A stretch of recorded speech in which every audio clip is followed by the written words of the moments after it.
Alright, what's up everybody? It's Lids, and we are back for some more Pyre Community RITE NITE, which means, of course, some good old-fashioned multiplayer Pyre, featuring first and foremost none other than the members of the RITE Club Discord server, the place for all things multiplayer Pyre.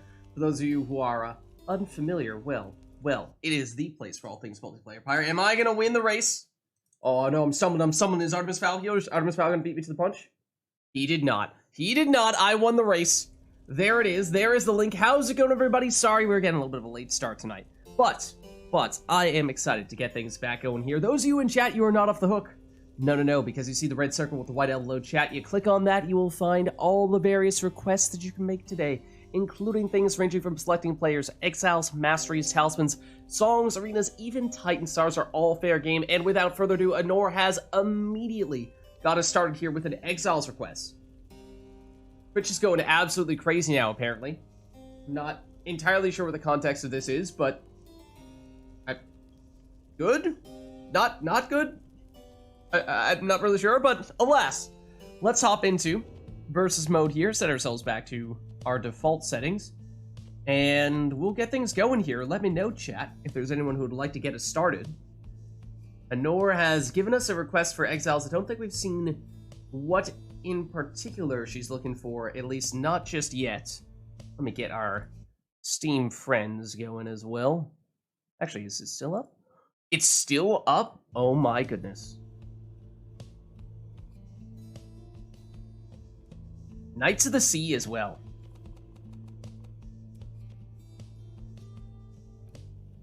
Isn't Twitch always crazy on some level? Not gonna lie, that was kind of my reaction, was like, well, okay, not really sure what to make out of this. What's new? Almer and Snadra. Okay, Almer and Snadra for both players. Alright, we're looking for a couple of people here. Is there anyone who would like to jump in? Oh, well, hold on. Yeah, that's, oh, someone just, a new person? Sending me a friend request on Steam is what this notification was for? I mean, I don't know. Maybe that's someone looking to get involved. Could be. Could be they're looking to play some multiplayer Pyre, but is there anyone who would like to do just that right about now? Funk Soul Brother.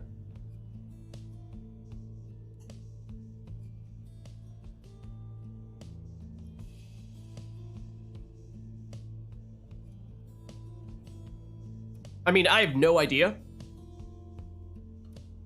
I have zero context. I just saw that somebody sent me a new Steam friend request, and that is basically the only time that ever happens. So, it's purely speculation. But that's the theory, at least. That's my hypothesis. Ooh, and look at this. Look what we have here. Cacao, who we've had in previously, but we can certainly get you in now, and I came in as someone who I do not believe we have ever seen before in a RITE NITE. So that's encouraging stuff. That's exciting stuff. Might this be the person in question who has just sent me a Steam friend request? It might be. I don't know. Possibly. Possibly. Artemis Fowl, where were you? You had the ultimate opportunity to beat me to the punch with giving the link to the RITE Club. And you missed it, buddy. You missed it. This random person who sent me a Steam friend request was not you. Okay, good to know. Good to know that I should not necessarily just blindly accept this friend request and invite them immediately to play Pyre with us. That's definitely good to know.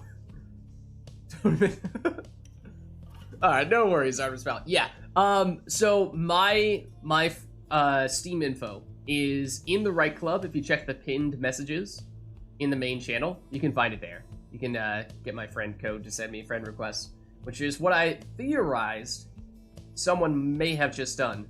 But apparently that was not you. If it was someone from the RITE Club, it was not you.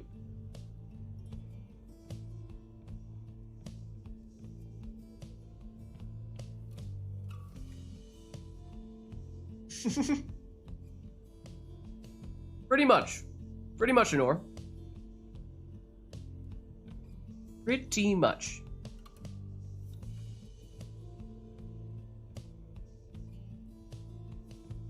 So why don't we, while we're at it, Why don't we get Cacao in? We know we can do that.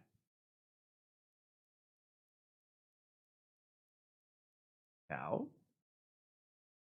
Invite. Cacao has sent me a DM. Cacao trying to slide into my DMs like that?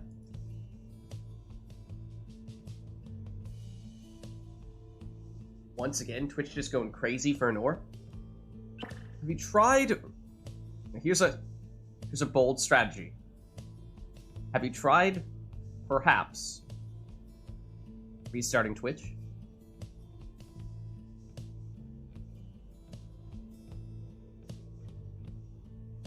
Yeah, does someone mind setting up IDK man ask someone / some noob dying in Discord with the info? Should be pretty easy to find, I think.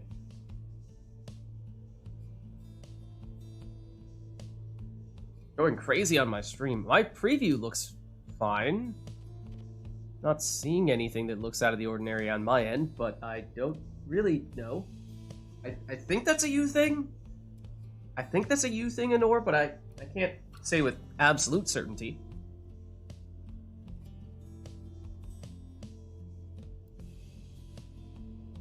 I mean, what you're saying is we've basically entered the Matrix?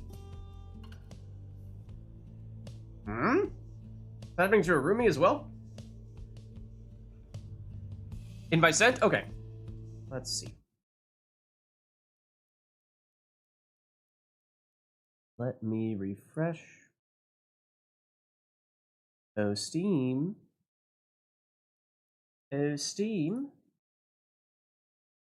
Let's see. We have stranger person who we are not about to accept an invite. Other person who I just got the invite from, which I assume is you. Okay. Twitch chat. Wait, pop-ups in Twitch chat itself? What?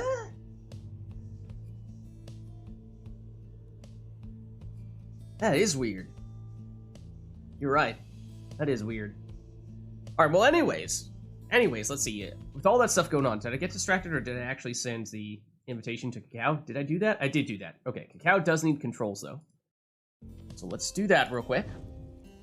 Oh, I should clarify. IDK man asked something / some noob dying. First of all, what name would you like to go by? Do you have a preference there between those two things? Not gonna lie, IDK man asked something. If I have to say that numerous times in the middle of a RITE, that is going to be unbelievably difficult. So, personally, I'm biased. I would probably prefer if that weren't the case. Whatever is easy, okay. I saw that for a split second. Artemis Foul, I saw that for a split second. It's just absolute spamming of caps. Nightbot said no thank you. Some noob. Okay, that's probably considerably easier. Other important question though. Important question. I can lower my game level, just need to take a controller that I recently bought. Yeah, that's what I was gonna ask. The other question is, some noob, do you prefer controller or mouse keyboard? Because mouse keyboard does add some additional complications, potentially. Logistical, but it sounds like Cacao can potentially make them work. But we do need to establish what your preferred method of play is.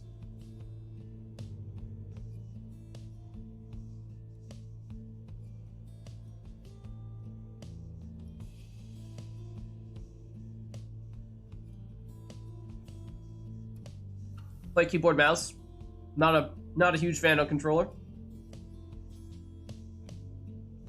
Okay, Cacao, in that case, do you mind, Cacao, going with controller? And we can have IDK man / some noob hop in on keyboard mouse. Alright, no, I mean, no worries. I mean, it's not like this is a competitive format here. We're not doing a tournament or a civil war or anything like that. There are no stakes. Just fun. Both take controller, problem solve, both people equally handicapped. I mean, you could. And Nor, sorry, do you basically mean like the stuff right up here in this corner when it shows what you guys are saying in chat as an overlay is the part that's getting messed up? If so, then yeah, I don't know why that would be. I have not changed that. That one? Weird. Weird. Yeah, I don't know why. I haven't changed anything on my end, at least. Fun first and foremost. Why have I heard that before? Somebody gets it. Alright. Alright, so it looks like Cacao is now all controllered up. So that means we should be able to get some noob in on mouse keyboard. Let me send you the invite. In that case, real quick here. Let's see. There you are. Remote play. Okay, invite sent.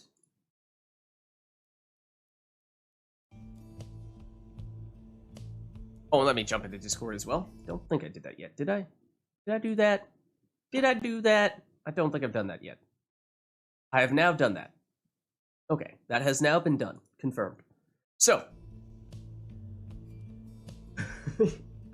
Yeah, there's a bit of a, you know, the first few matches, you know, there's a learning curve. Oh, that sounded like a disconnect. Let's double check. Twas some noob.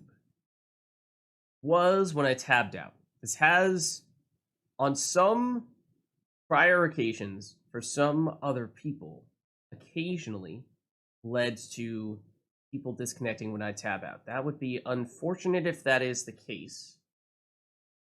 But let's see. Can I get you back? Did something else happen? Where'd you go? Where'd you go? Have Cacao. There you are. Alright, let's just try that again real quick.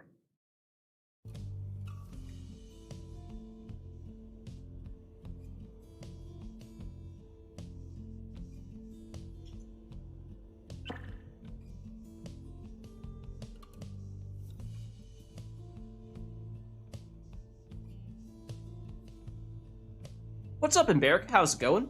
I think we have both people in now. Let's just do a quick double check on the controls, because I think that Cow might switch things up here, so just make sure that this makes sense to you.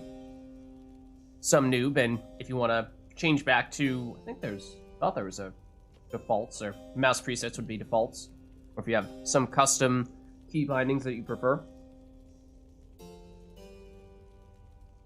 Because I think Cow does not use the usual stuff.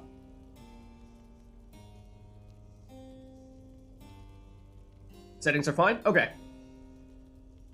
Almer's birthday was June 30th. Snadra's is on July 1st, so hail them today. Okay, so that's the reason for Nora's Exiles request for Almer and Snadra. Okay, so in that case, let's hop in here. We have Knights of the Sea. We have an Exiles request for Snadra and for Almer. So that means that we'll have both players doing that. Oh, and, yeah. Is Cacao, are you? No, we should be able to control who's player 1 and who's player 2. Actually, I do need to tab out here to set you guys up with your names and whatnot. I'm hoping that doesn't cause some noob to disconnect. Your screen is going to look different here, some noob. When I tab out, you're going to see like a waiting, you know, I forget exactly what it says. Other people could probably remember better than I do, but let's see. Now, don't panic is what I'm saying when you see that. That is what you see when I tab out, is what I'm getting at. So some noob. You want to be Chastity? Okay. We can make that work. We'll go some noob. We'll go Cacao. And Chastity for you. Accusers for you. And there we go.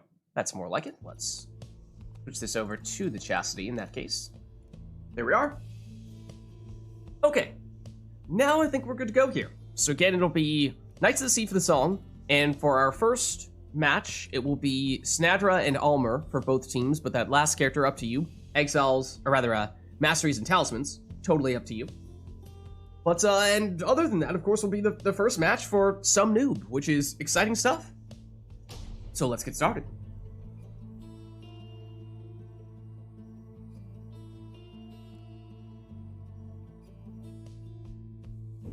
Good evening, exiles. to the pit of Belief. You shall take part here in a glorious tradition. Let us see which one of you is more deserving.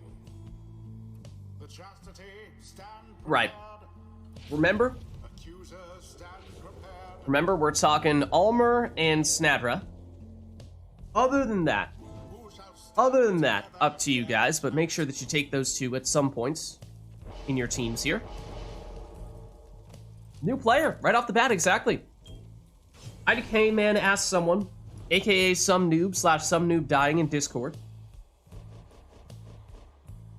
First time, excited to get you in. And how are you, Outroder?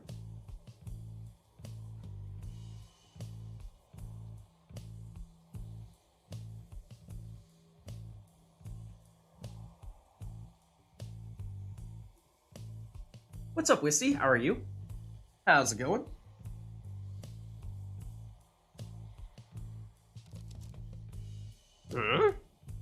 Can't do anything? Looks like now you're fine? I think? Steam remote play!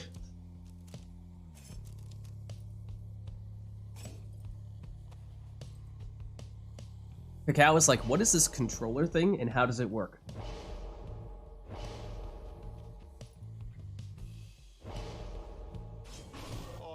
Okay, so is that both players leading off with their Almer there? Interestingly enough, we know we're going to see an Almer, we know we're going to see a Snadra.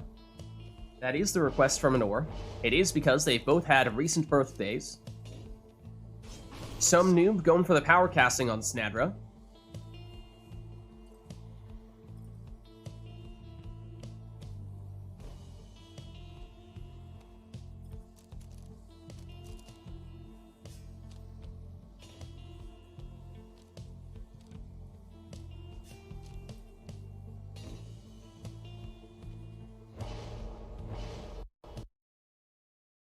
Oh, Pyre. Pyre, did you just crash? Yes, it did. Yes, it did. Pyre, why you gotta be like this? Why you gotta be like this, Pyre? Okay, 1 second. We'll boot Pyre back up. We'll boot Pyre back up. Rip Pyre. F to pay respects. Come on, Pyre. Okay, let's get them back in as well. Let's see. Some new invite sent. And oh, where'd you go? There you are. Okay.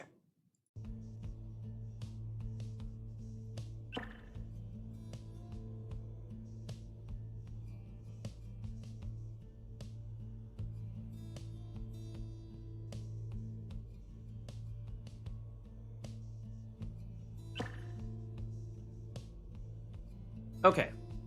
Sounds like we have both people back. Would we like to lock in Pit of Malith so that we're going back there, or do we feel like, just take whatever, random still works? Any preferences there? A carbon copy of what we were about to see? Were people hyped for Pit of Malith? The scribes do not want Cacao to play controller. That may be the case. That may in fact be the case. Hopefully not. Hopefully it was just, a little Falcon Ron nonsense that's nothing long-term and not the actual will of the scribes. Otherwise, we might be in trouble.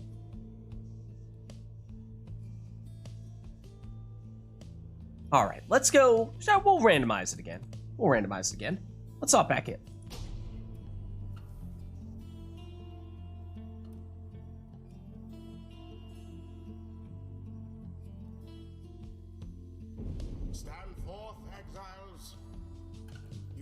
Summons to the glade of Liu. Oh no, Pyre just wanted to make sure that some noob got a home field advantage, perhaps. Shall be your witnesses. Maybe that was it. Maybe that was the will of the scribes. Stand prepared. Accusers, stand ready. Who shall stand together here this night? Okay, so remember, once again, Almer and Snadra on both teams. We saw last time it appeared as though both players were planning to lead off with Almer, and both players were planning to put a power casting Snadra in the second spot. Yes. Yes, Rumi, we do. Correct. Why didn't we get Glade the first time then? Pyre was just testing us. We had to prove our worth. But yeah, so heads up, some noob, that as this is your first time playing with us, at least on RITE NITE, we have modded the Glade of Liu, so there will be no brambles. It will remain open the entire time, as I'm sure you've seen while watching in chat, but just as a reminder, as you're playing this time around, will be a little bit different for that reason.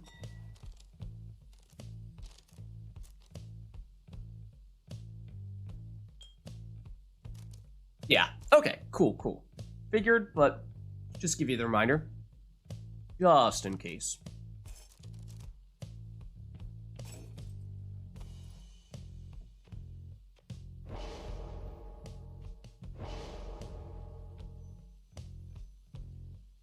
Or is that perhaps not the exact setup that Cacao had wanted after all? But alas, you must take Almer. You must do it.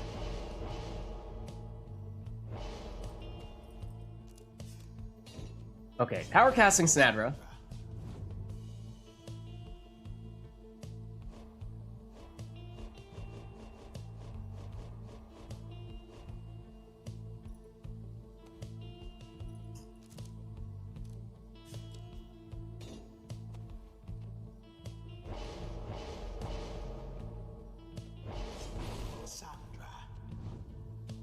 Same for Cacao, and same that we saw them both start with last time. Now it's up to them entirely.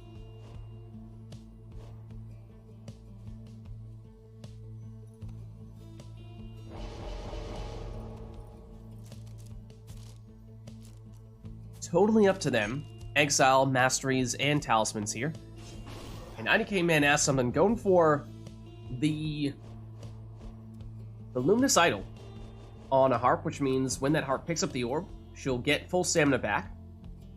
Oh, and I should ask, IDK Man, preferred pronouns?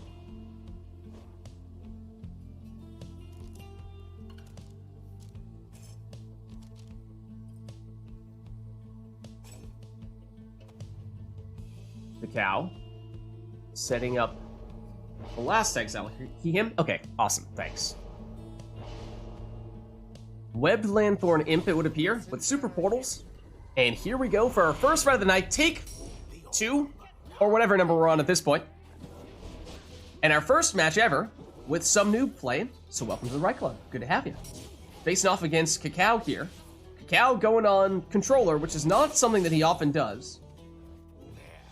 But we shall see how that affects both players' play here. Good throw getting in here from some noob.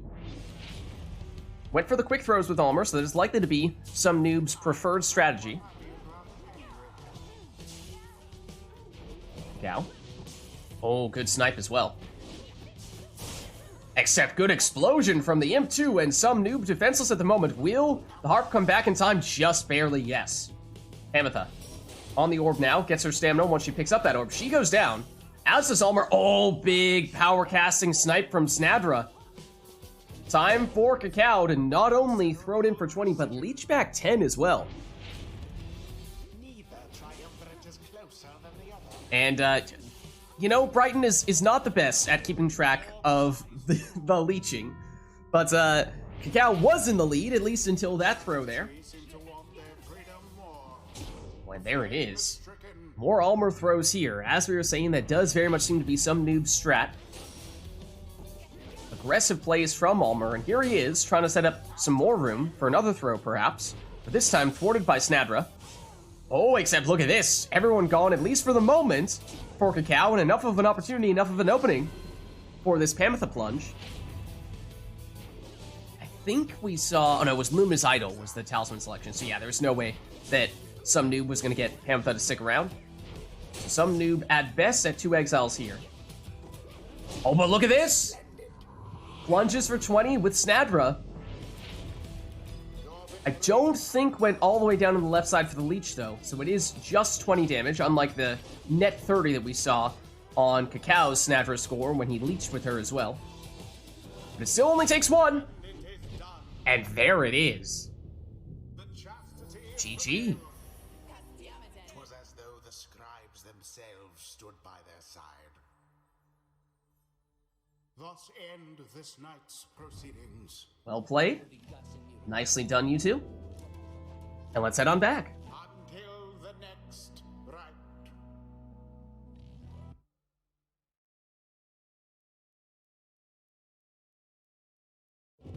Alright, in that case, let's reset ourselves here, but otherwise, let us know, chat, if there's anything we want to see for the next one.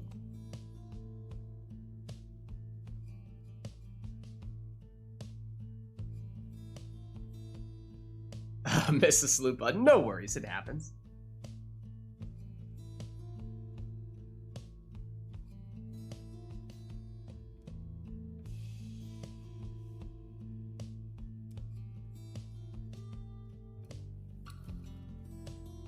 Cacao's like, please, can we do double controllers? This handicap is painful.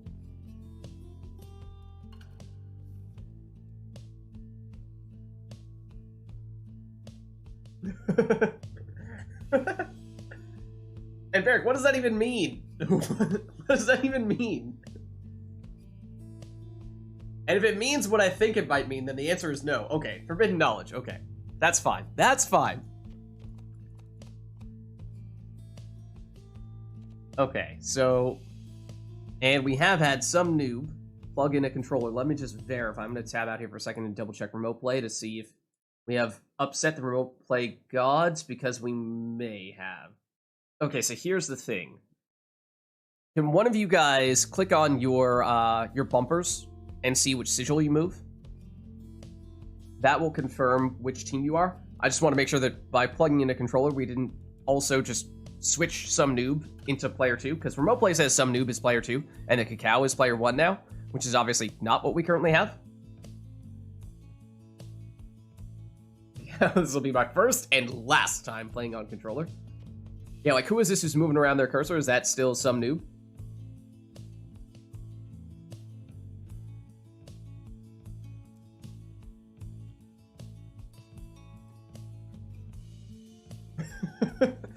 I will speak no more of this. Cacao, think you're still player 2? If you hit your bumpers, the ones on the side, on the back, then that'll confirm it. Because that'll change your sigil, your triumvirate. If it changes player 2, then we know you're player 2. If it changes player 1, then we know you're player 1. Oh, okay. Yep, it did. It did switch you. What did I forget to... What? Enable the stowaway? Alright, you made your point. You made your point now. Let me switch you guys. It was just need to check once, guys. Just needed to check once.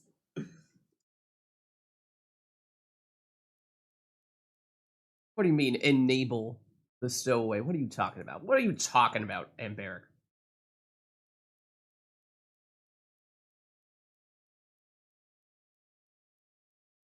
Oh, the emote!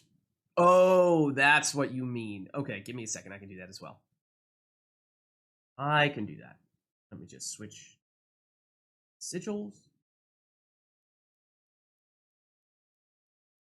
Ready? You guys want some inside baseball here? You want to know why? Sometimes I forget to do that. Hold on. Pull up. But 2 emotes. You want to know the reason why sometimes I forget. Oh, there we go. There's the right window. Why I forget to do that is because when I'm... So I have different emotes for different games, right? And they all show up here. And that means before a stream, I have to like manually cancel out these emotes and manually replace them with a different emote. Like these are obviously the Pyre emotes. But like this is a Mass Effect one. That's a Mass Effect one. It's like I'd have to remove one of these with the X button and then go, I want this to be the new tier 1 emote or a follower emote. Except the thing is that this doesn't sort, or at least it doesn't sort well. So I have like Pyre emotes here is Ron. Then there's a bunch of Pyre here, but then the more recent ones, like, where are you? Like the Stowaway is mixed in with other games. That's a bunch of Mass Effect stuff. That's Darkest Dungeon stuff.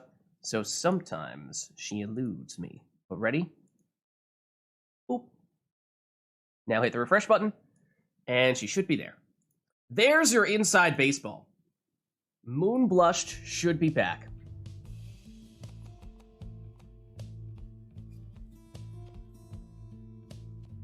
Okay. Think we should be good now here. Other than, did we get any other? Oh, we got a song request for Forbidden Knowledge, but that seems to be it. All right, there's the Moon Blush confirmed. Let's hop in. Both players now on controllers. Both players said they prefer mouse keyboard, but we cannot have two mouse keyboard players going against each other simultaneously in remote play. Unfortunately, we're on the boat. I was about to say maybe this is our chance to have a bit more of a warm-up match, since we did have a request affecting Exiles for the first match. But I mean, then again, if we're on the boat, then that changes everything. But it's okay. We have Moon Flush once again, so everything is right with the world. Everything is fine.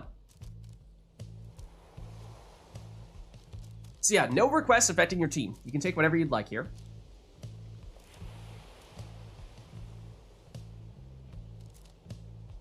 Now I'm going to have to commit to memory that Cacao and some noob have switched spots.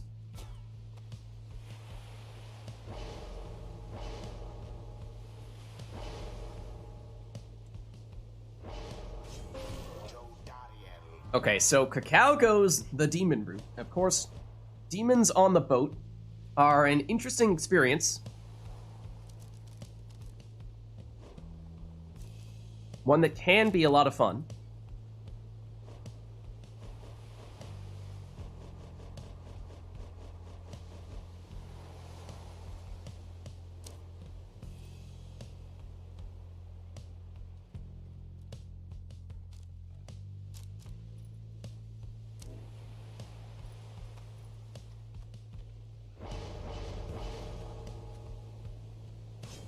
Oh, that was only 3 masteries? So heads up, that was only 3 masteries.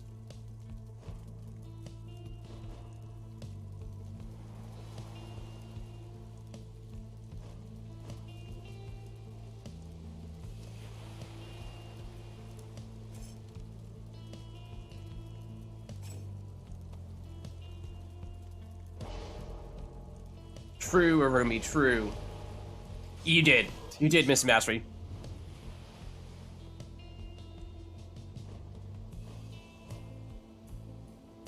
And unfortunately, you can't click on your own exile, but yes, and you got all your left side masteries, but did you want to take the first one on the right side? Because if so, I don't think you got it. I mean, we can reset if you guys want. We can just hard lock it on the boat. That's, of course, that's unfortunate. But also, we got the Stowaway emote back just in time for the boat. You raise a good point, Arumi. You do raise a good point. Yeah, so it's like if you go to Gilman now, we can confirm. Yeah, you know what? Casual -2 hope. Technically, it's impossible, statistically, or in-game, for there to be any effects from a negative stat, so there's no downside to going even further negative for Orlek on the hope.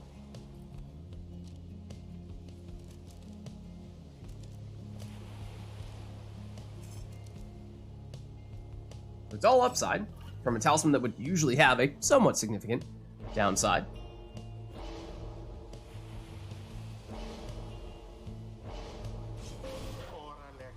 More demons on the boat. Exactly. Exactly. The minimum is 1. So there's actually no effect of if you were to drop to 0 or into the negatives.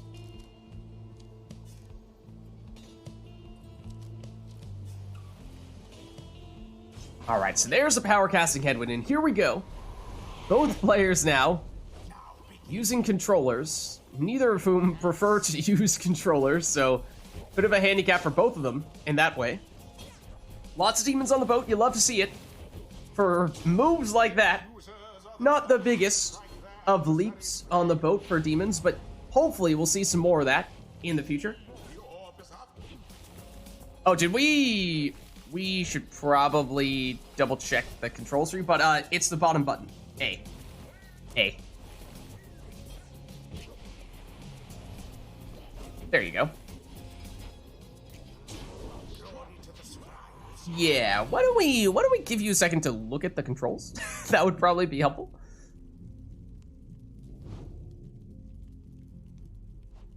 That would probably be helpful. There you go.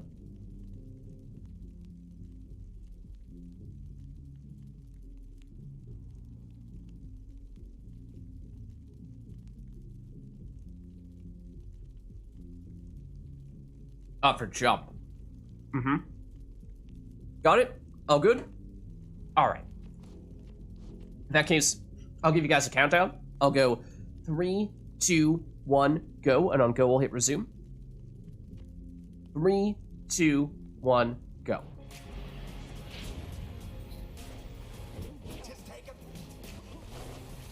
Now, vanished, but has it back here with Orlek. Treats, waiting for the big jump. He's going for it. He's going for it. Oh, but he passed. Orlek. Oh, that's so much less dramatic. So much less dramatic. We want the drama. We want the appeal. Oh, there we go. That's more like it. Go for it. Go big or go home. Big explosions. Now some noob thinking about it. Oh, almost. You could tell. You could tell.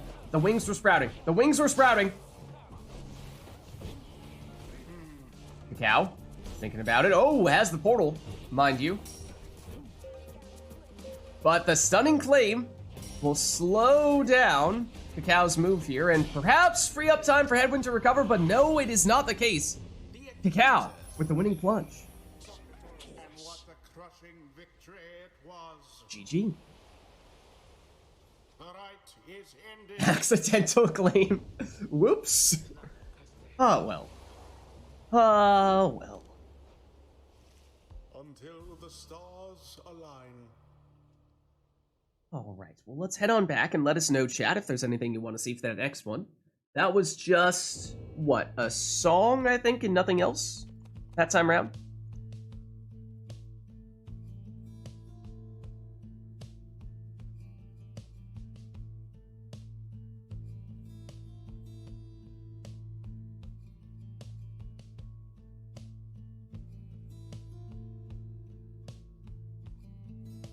Anything else that we'd like for this one?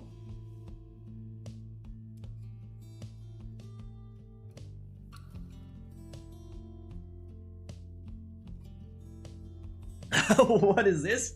Cacao says, Lids, I would like some more boat, please. Some more boat, please. Seems to be on the menu. What else did we just get? We got Exiles, Skydance, Lendl, and Manly as well. Lots of things coming in here. Skydance, Lendl, and Manly for the Exiles. Okay. So, what, the leaders of both players' teams? I see. Okay. Okay. The boat. The boat, once again. Alright. In that case, let's get started. Wait, I think I understand why you did Skydance now. Was that a coincidence? Or was that deliberate? If that was deliberate, then that was genius. Welcome. Who shall conduct the rites?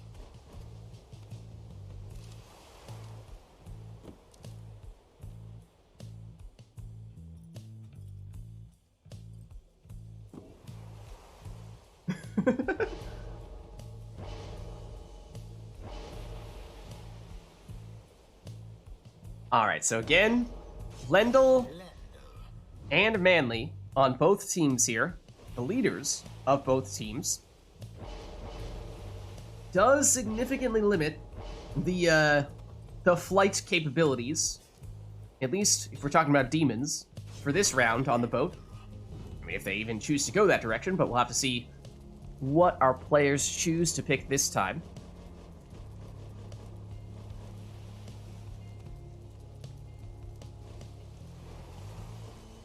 Basically means one free choice when it comes to your exile. So they do need to pick that character carefully.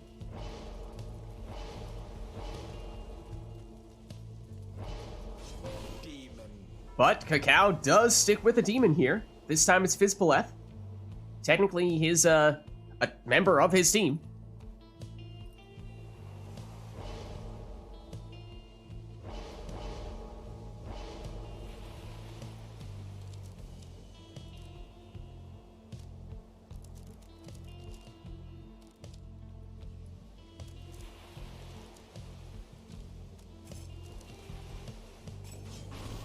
And some noob will do the same, also going with the demon. You love to see it.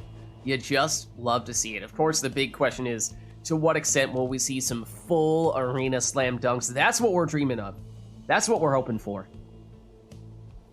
That's where the Skydance really comes in. Maybe that's the boost we needed.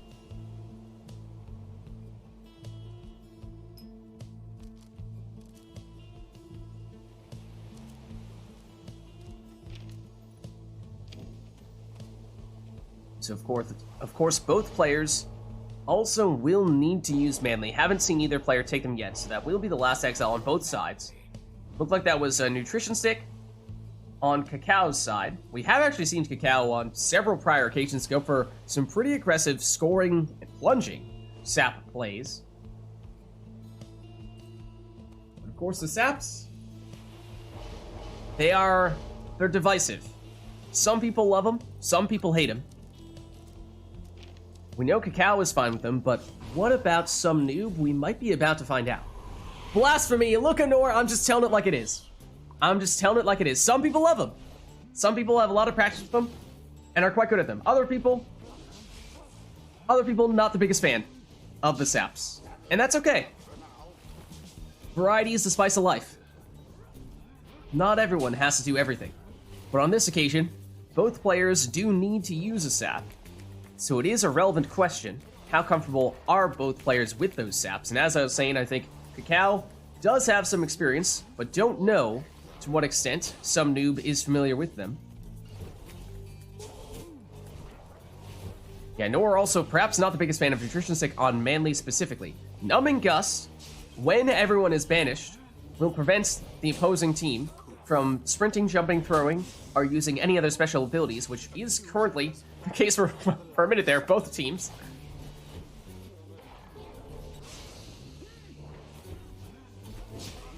Nutrition Stick on Manly, not quite as blasphemous as turning Manly into an actual Speedy Volfred. Because, of course, Nutrition Stick is a Speedy Volfred 2.0, but it's not the original origin of the initial Civil War. Ooh, look at this opening here. Or, oh, some noob, except look at that! Cacao got back close enough to the sapling to increase the sapling's aura size, which was just enough to banish some noob's character there. Cacao, thinking about that puddle. Thinking about the puddle for the big jump. Does not go for it. I'm immensely disappointed. My disappointment is immeasurable. My day is ruined.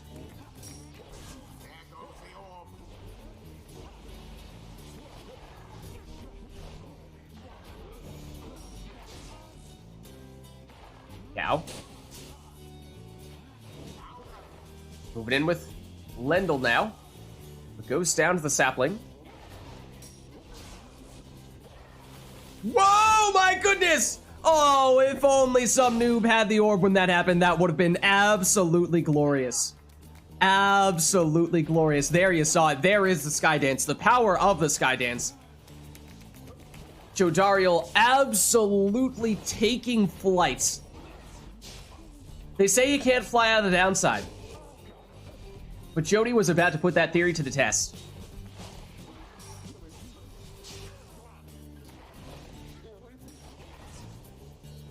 Love to see the saps blinking back and forth around each other. Oh, look at this. Everyone vanished temporarily on Cacao's side. Oh, and that might have been just enough to disrupt the plans that some noob had laid there.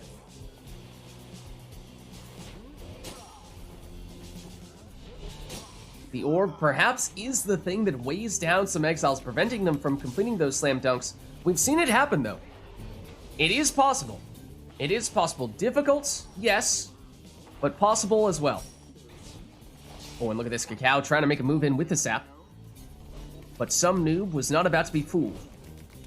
Oh, some noob. Go for it. Go for it. Do it. Oh, no, the big jump. What about the big jump, though? Cacao might have been thinking about it, but some noob was not going to let it happen. This time the throw. Making it in here for 20.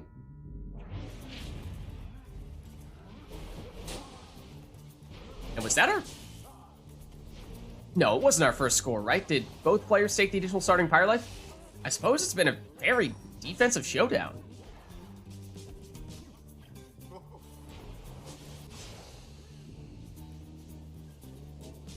But opportunity here for Cacao. Just enough time to walk this one in with Lendl and get a little bit of leech as well.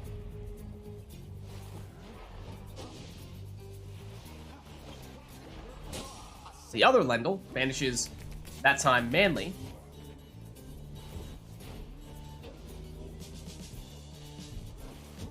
Oh, big jump there from Cacao, but unsuccessful.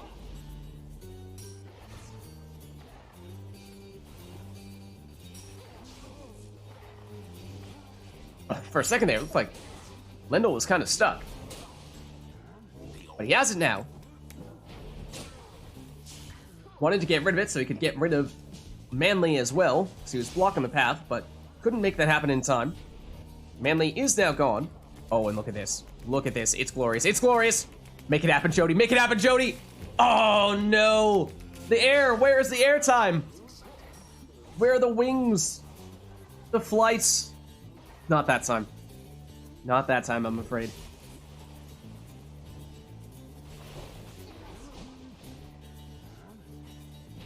Lendl venturing forward here. Vanishes the last defender. Oh, Numbing Gust slows him down. He was right next to the Pyre, but still didn't quite have enough time to make it in. Cacao. Ooh, cancels out that sapling placement. Trying to make moves with the demon, but gets banished in the process. Jody. Sets up the Brazen Manor. Numbing Gust active, so Jody can't jump just yet. Oh, but with a slightly more precise trajectory, that might have had just enough airtime to make something interesting happen there. But here is Cacao on the counterattack, plunging for 30.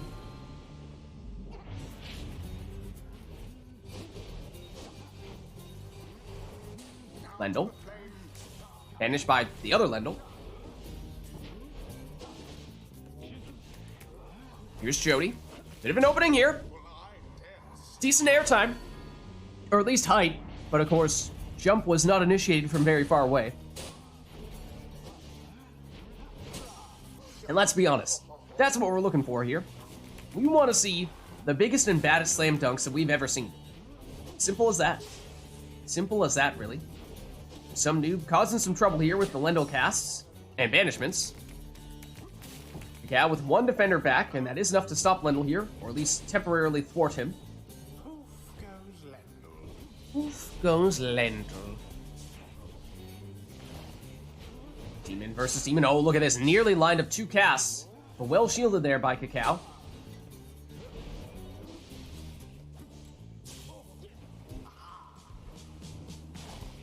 Lendl for Cacao.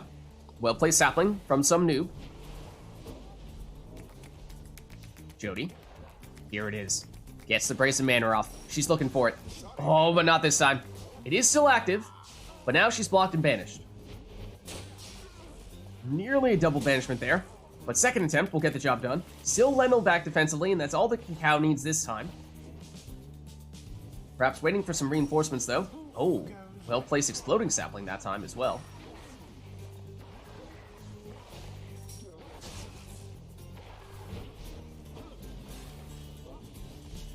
Cacao again. Haven't seen Cacao be quite as ambitious when it comes to the full arena slam dunks. Looked like he might have had an opportunity to at least give it a try there.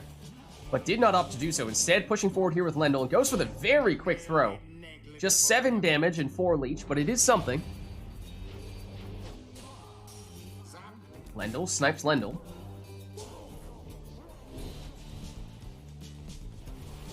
Is Phileth. 1 big jump. Second one, perhaps not quite the airtime that Cacao was hoping for. Oh, there we go, Jody. A little bit of an extra boost from that jump, and that jump as well. She's over there, she's over here, and now she is in the Pyre. 30 damage on that plunge. Oh, and prayer beads from her as well, so she is back.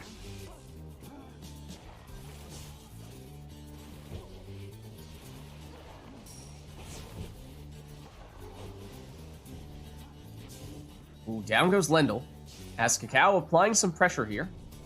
But some noob has it back in Jody's hands. Oh, look at that huge snipe, though, from Lendl.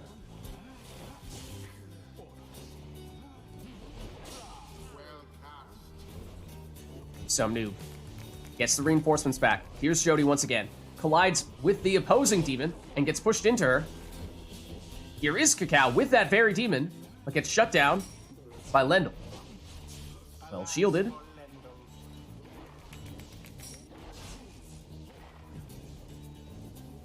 Jody. No brazen manner this time. Just goes straight in for the jump, but he is blocked nonetheless. Might have been looking to catch Cacao a little bit off guard that time, going quicker than expected. Oh, but the shoulder smash from Lendl gets rid of Jody altogether.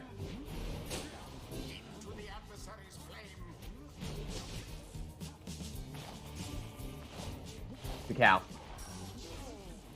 Down goes the sap. And here comes Jody.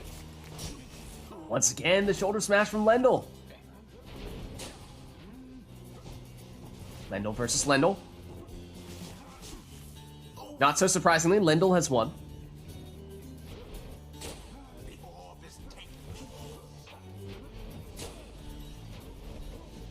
Some noob trying to press forward here with Jody.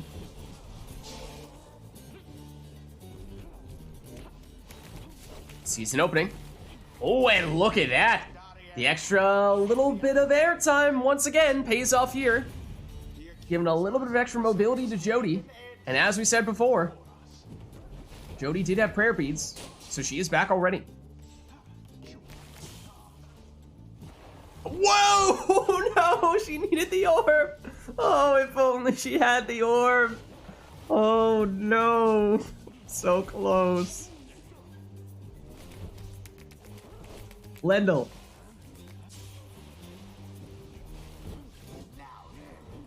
Jody has it back, but quickly goes down.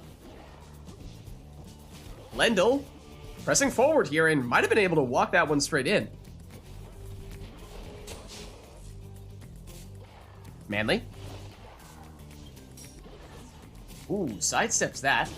And goes straight on in with the Nutrition Stick Blink. Look at that. 25 damage on the plunge. The calculus was correct. Now, of course, no prayer beads on Manly as he had Nutrition Stick. So that means he will be gone for this one. And Lendl shoulder smashed the other defender and leapfrogs around the other opposing Lendl to make it in here for 20. And that makes this one awfully close here. More or less tied. Of course, both players, as Jody once again takes flight, both players do have saps and may, for that reason, have some rekindling. I think we saw both players go down for Numbing Gust. No, but they have, they might have 10 apiece. Might have 10 apiece. Throw from Cacao from some ranges from those saps is unblockable. May have been the case there. Drops some noob down to 9, which of course means 1 score could be all that Cacao needs here, at least to reduce the starting Pyre life to 0. But did we see rekindling from either of those saps? We may have. Can't be 50, but might have been 10.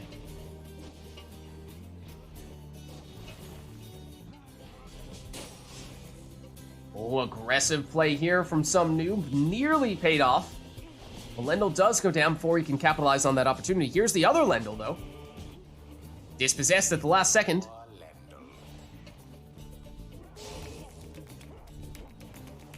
Some noob. Blocked. Cal has it back here in an opening. And it is done. GG. What a showdown.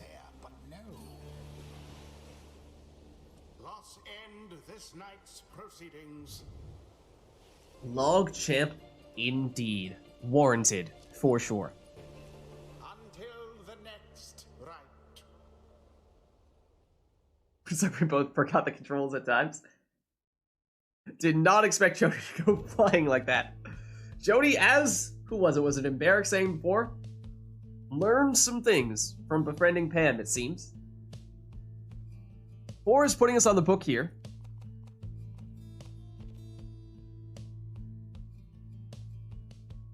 Lendl and Manly in the victory screen. Oh, careful. Careful. Yes, may not be the most popular of exiles, but hey, you're talking about the captains of the teams of both players who are in here right now. Some silly question about Steam. Yeah, if you need to tab out, you can Alt-Tab. Or Shift-Tab.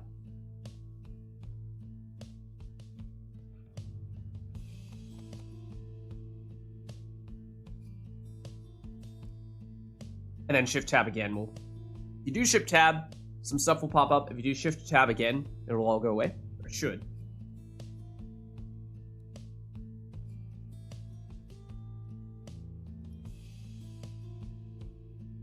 So, let's reset our song as well here.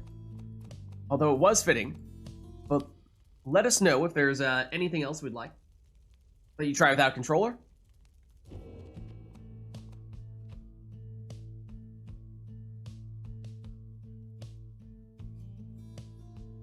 You can also hop in the Right Club if you'd like, the voice chat. Fix it up.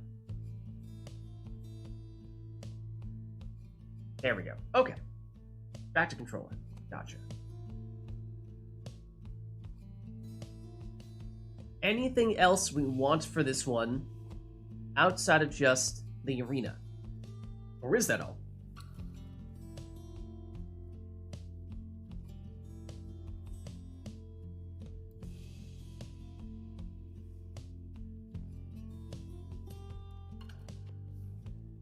Why do you have customize off? I didn't press that button. Who pressed that button? Who pressed it? Somebody fess up. Well, I mean, then again, we could just turn customize off for both of them, right? I mean, problem solved. Problem solved, right? Nora was about to do it as well. Alright, of course that means randomized exiles, masteries, and talismans won't even get to see what they are in advance. We're just going to get thrown straight into the action here. So that covers just about everything other than a song, if we want to add one of those in, but we already have an arena. So we have almost everything covered. Grand Ceremony.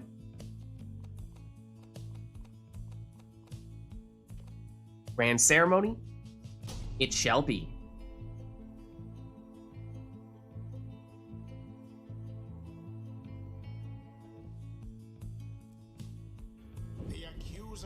Okay, so what will we get? With Customize turned off, your guess is as good as mine. It looks like Sap, Harp, Savage for Cacao. For some noob, Prone, Kerr, also Savage. Offensive team, it would seem, for some noob. Little more defensive for Cacao. A Luminous Idol on that Delbert. That's interesting. I mean, not usually something you'd see, but it's not like it's bad. Theoretically, could be a little bit helpful. And Typhoon Bottle. That would slow down some noob and prevent him from sprinting, jumping, throwing, although was close enough to the Pyre at the time that it did not make much of a difference there. Does have Glory Dive for the extra damage on Dalbert, but we've established he definitely does not have Prayer Beads. Fairy Spirit gives the Moon Drop, the extra speed for Gareth with the infinite stamina. Glorious. It's like Easter all over again. Goodmilda. Thought about throwing, but that one's off target. Ham. Speeds in for 20.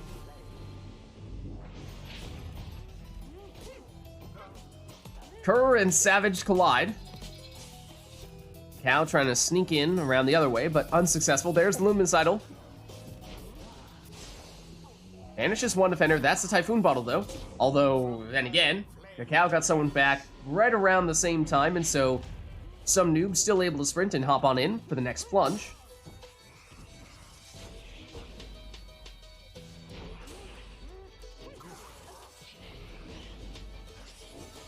Udmilda. She is banished. Ooh, look at that black magic jump from Gareth. He just makes it look so good, doesn't he? Udmilda has Star Splinter. Well, that's a pretty quick throw, wasn't it? I mean, that's definitely a strong setup as well. Ooh, but look at this. Opening here for Cacao. Time to throw it in for the full 25. And keep all of his exiles for the next round, of course. Savage and Kerr collide once again. Ametha. Harp pushes, but can't make it all the way into the Pyre. There's Luminous Idol, although still not enough stamina to hop over those defenders and in for a plunge that time. Down goes the Stowaway.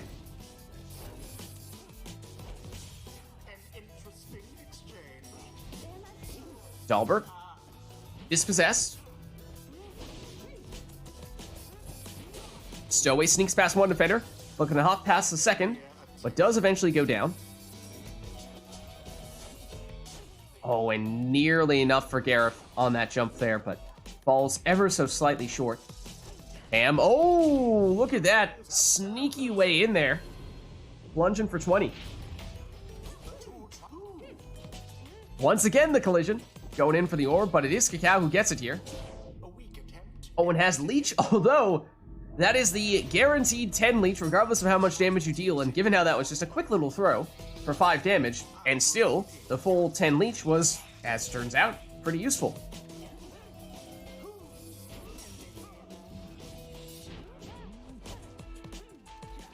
Ham. Not this time. Dalbert. Thinking about it. Activates that Luminous Idol to get the stamina back, but needs some here to hop over those defenders. Blocked and banished. Stowaway hops in. Oh, but Stubborn Flame reduces the damage by 10.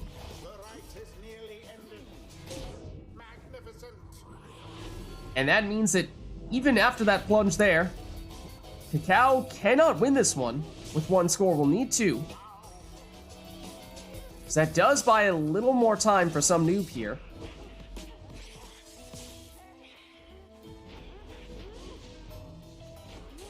Also means that it is impossible for some noob to have the Crone Salute, so not going to see a dramatic finisher like that.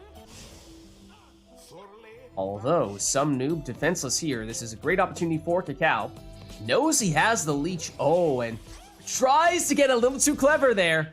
Yes, went for the character that could leech back some Pyre life, but threw in the 360 and it came back to bite him, as that meant some noob was able to intercept. Now some noob has defenders back, although Cacao does eventually still find a way to get that score in for 10 damage and the leech as well. But some noob is not done here yet. That's 25 damage on that plunge, and Udmilda does have enough damage to finish this with 1 score. The only exile who could do so for some noob. Anyone could do it for Cacao. Big banishments, but look at that, there's an opening. And there it is. GG. They brushed aside their adversaries without too much trouble. The rite is done. All right, well played on those randomized teams with customized turned off. Until the next rite.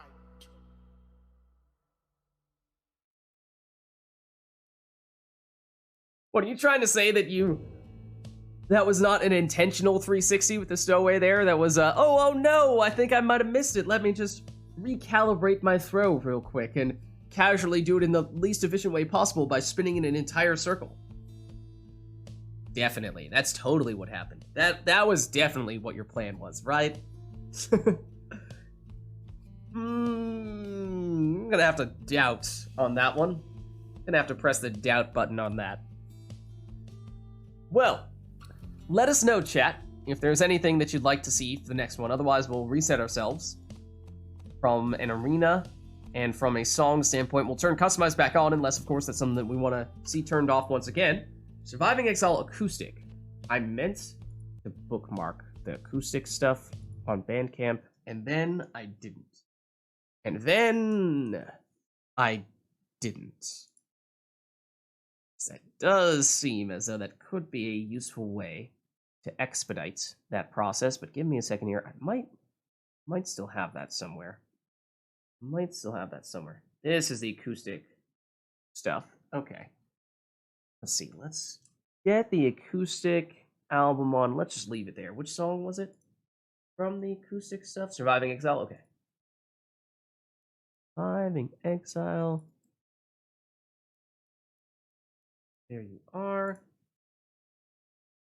Let us make that happen. TariqBot, would you mind playing that?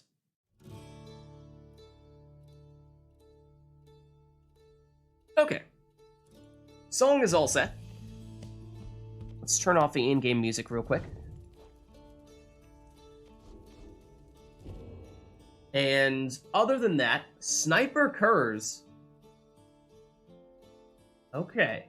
From an Exiles and Masteries standpoint, what does that entail? Right side? Full right. Full right side Curs.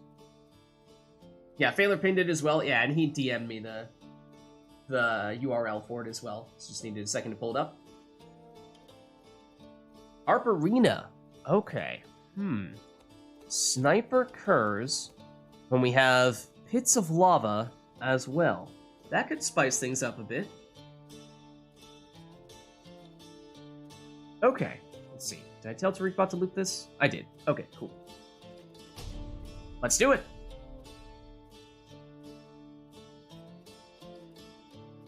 So all right side masteries on your Curs. The accusers shall now face the chastity. Welcome. Who shall conduct the rites?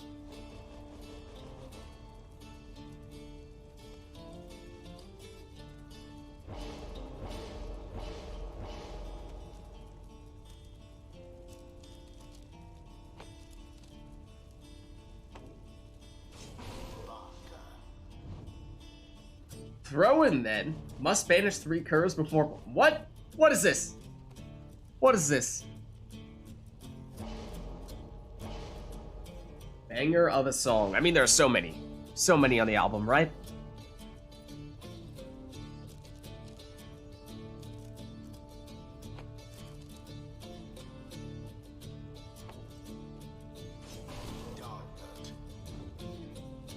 And of course, we know both players will be choosing entirely the same exiles from a character and mastery standpoint. The key distinguishing factor is going to be the talismans.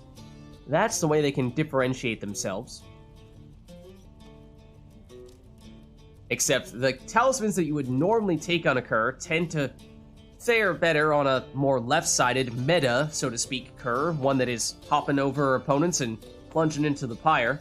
So do they try to force the issue with one of those, or do they instead do things like use Jomir's Fang, which assists more with the defensive side of things, those casts, which is, given the requests, what we will see as the more natural strength of those Curs.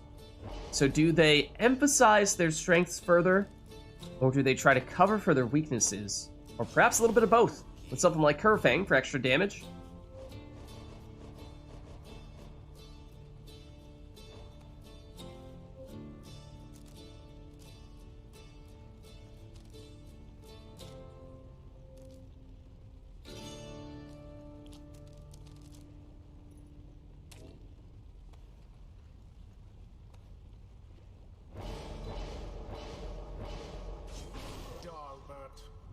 Even a little bit of leech there for Cacao.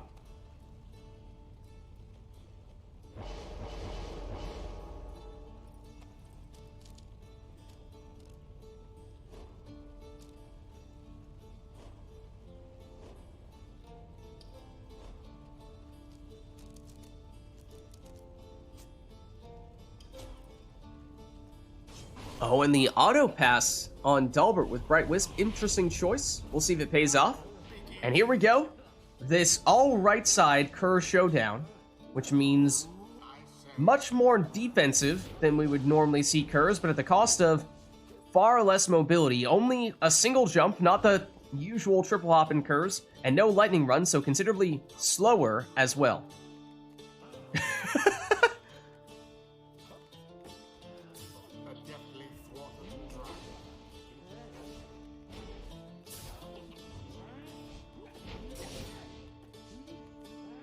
Cow. Thought about making the move. But all this explosive temper stuff is, well, causing some explosive casts. Oh, and Cacao might have been planning for a double or triple jump for a second there, but you saw that hesitation like, oh, right, I can't do that. 1 second.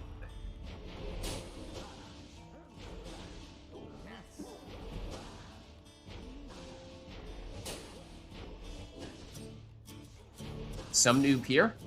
Auto passes.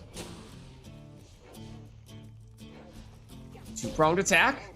And makes it in there for 20 damage on the plunge.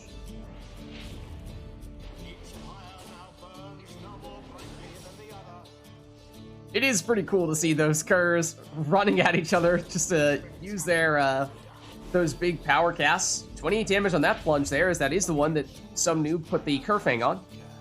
But their casts are so thin that it really is like a, I mean, Sniper Kerrs, I think we were saying before, and that is fitting, that name, because it does require a fair bit of precision there. As Cacao throws it in for a little bit of damage. Hops over one defender, and then plunges in here for 20.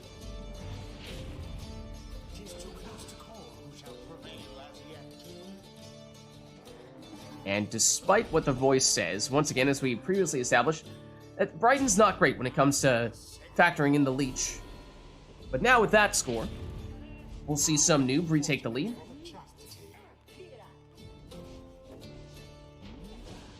Good sidestep there from Rookie. Oh, and look at that zigzag maneuver, nearly makes it in. Stopped at the last second. Now Cacao. Thought he might have seen an opening, but decided against pursuing it. This might have been what he was looking for. Oh, thought about plunging, but said, you know what? I have a little bit of time here. I'll go for the throw instead. Slightly less damage with the Kerrs. 15 versus 20, but does still get that leech and does, of course, keep that Kerr for the next round as well. Oh, look at that little leap. It looks a little different when it's a single hop from the Kerrs.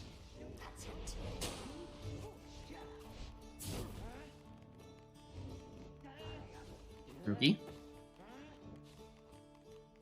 Waiting for the right moment. Waits for the defender to commit. Oh, and is thinking about the snipe. Doesn't quite have that kind of range. But no stamina to hop over to the defenders that time round.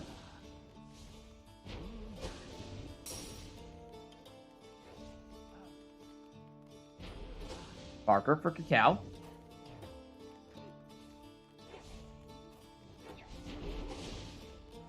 Oh, and look at this. Opening here. Plunging for 20.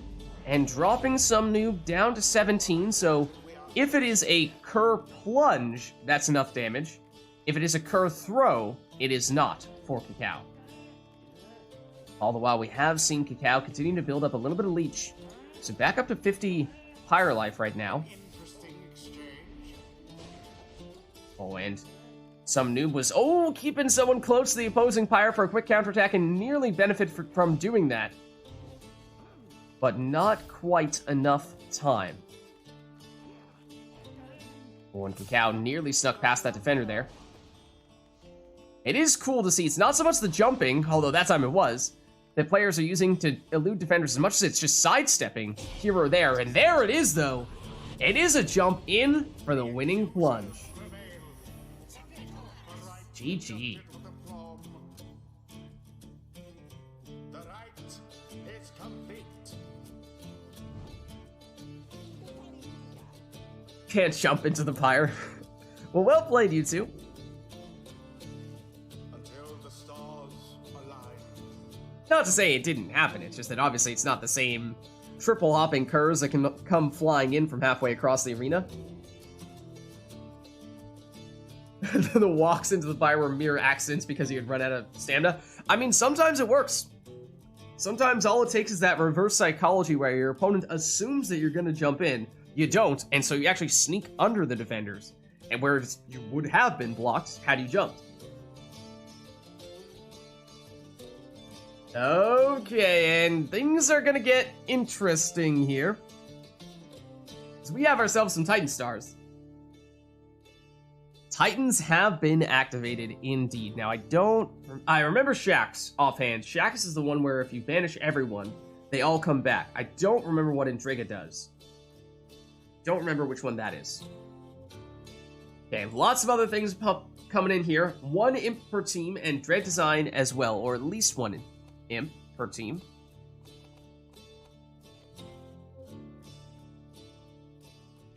Let's reset our arena. Don't think we've seen one of those yet. Oh, hold on. Hold on. This is urgent. We must end the song at the perfect time like that. And then we'll turn the in-game music back on. That's more like it. Okay, so we have the Dread Design. We will activate the Titan Stars. We can have 1 imp or more per team.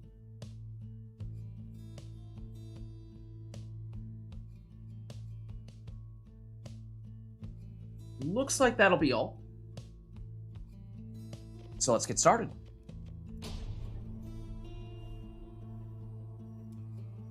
So as I said, Shaxx is the one where if everyone gets banished, Titan Stars. they will all come back. But I don't remember Shaxx Indriga. Which one that is. Oh, start with -30 Pyre life. So these are going to affect random Kalimer. Oh, did we didn't choose an arena, did we? I don't think we did, but maybe we'll get one. I don't know. We'll see.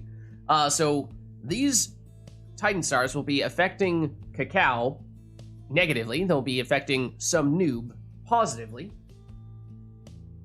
Indriga, the Widow.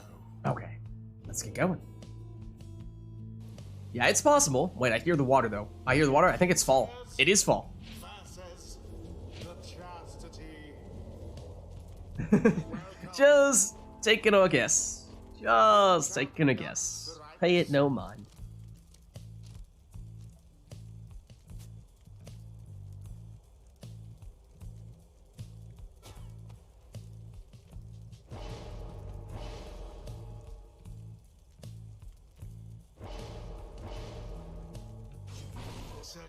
Okay, it is an auto-passing Gilman. I am a big fan of those. But remember, because of those Titan Stars, it does mean that some noob can rely on getting someone back whenever, or everyone back, whenever the entire team gets banished. So that does assist in potentially several different ways. In some ways, serving the function of a webbed Lanthorn.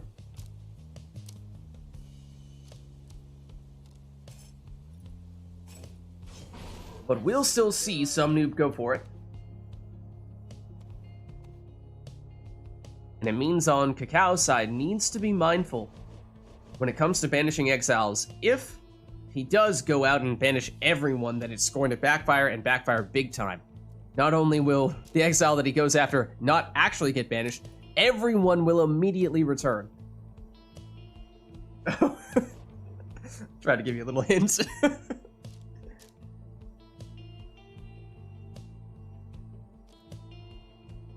It can still be useful if you lose one exile, but obviously if you lose all, you'll get them all back. It's a deluge. It's a second worm there, coming from Cacao. Perhaps, maybe just maybe, knowing that he's going up against the will of the Titans, the wrath of the Titans, he might need to draw upon the power of what is objectively the strongest team composition in the game.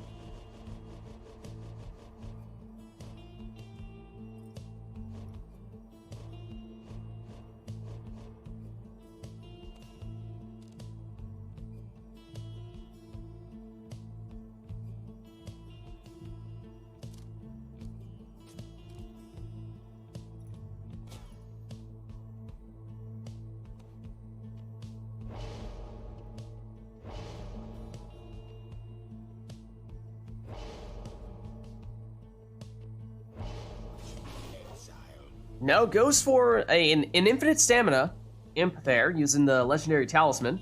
For a second, looked like he might have been thinking about the triple imps, or rather triple worms. Worms equals Titan. That just is Auras right there. Auras is actually just 3 worms tied together.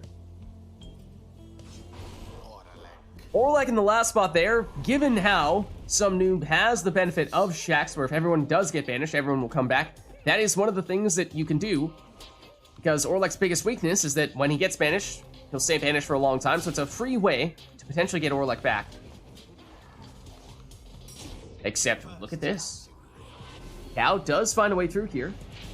To start with 15 damage on that Worm Plunge with Gilman. Roaming with Raji. But perhaps, remember, I do think we saw Cacao take the super portals with Raji. So even if he doesn't make it in here, he does set up a very dangerous portal. Speaking of portals, though, there is some noob speeding through with an extra damage Orlek. Not to mention, the other Titan Star that we haven't talked about as much started off by damaging Cacao's Pyre by 30, so that one score alone already has Cacao down to just 37 Pyre life.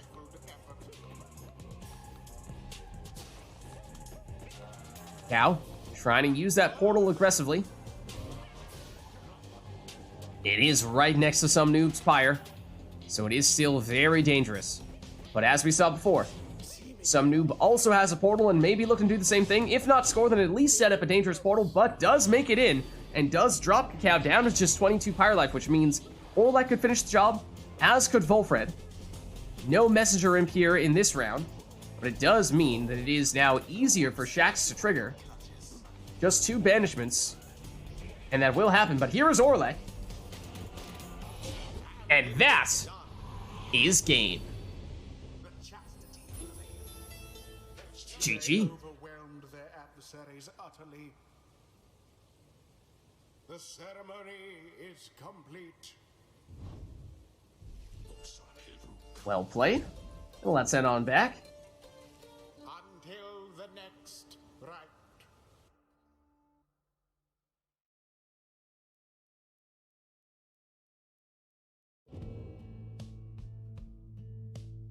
Didn't mess up the imp implosion to trigger Shax. Well done. Let's turn our Titan Stars off now. Didn't use any that modified our stats directly, so I think we should have avoided any Titan Stars hangover effects here. Let's reset our arena. And just as a heads up, especially since we got a little bit of a late start today, is there anybody in chat who is interested and available in hopping in here? Because I want to make sure that at the very least we don't find ourselves... I mean, we're only an hour and a half in, but it is getting a little later for at least the Europeans.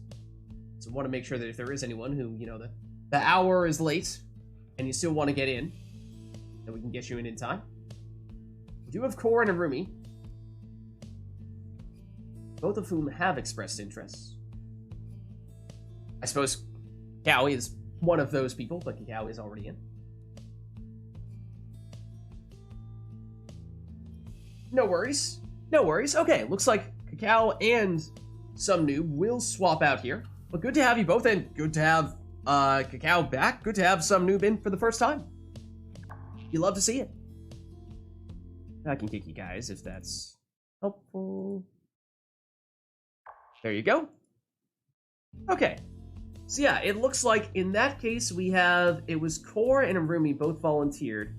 Anor said will be available a little later on. Okay, sure thing. In that case, let us send out the new invites.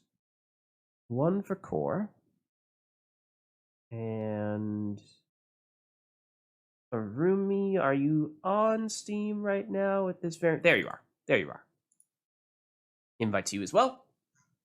Okay, and we'll see which player it wants to put you guys on. Never play on controller again.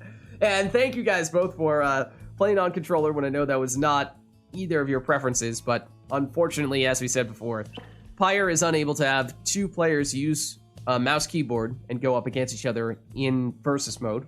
So it was a necessary evil to at least have one, if not both of you, go on controller. So thank you both for taking one for the team. Delete your controller. Only keyboard mouse.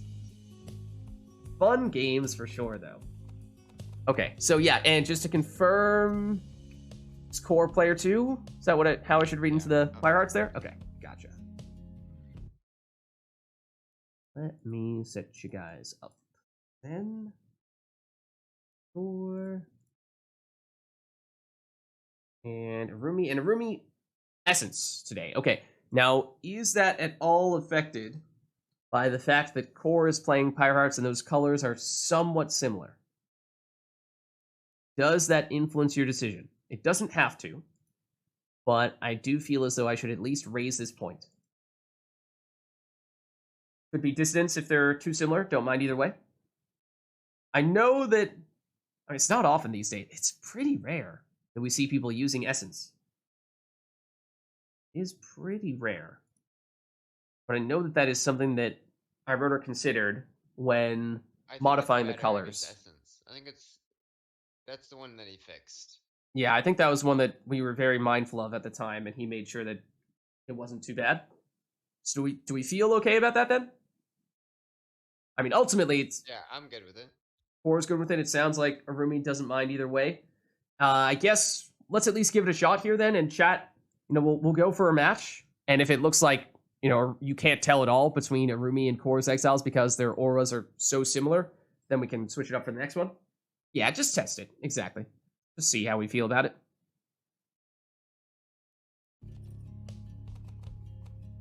There we are. Okay. Essence has no presence. Whoa, those are strong words there. Strong words there. Look out. Okay, so this will be, of course, our first match of the day between Arumi and Core. Does that mean we give them a little bit of time to warm up? Arumi is displeased. Or do we get them thrown straight into complete and utter chaos by throwing some pretty serious requests at them? Up to you guys. Up to you. The choice is yours.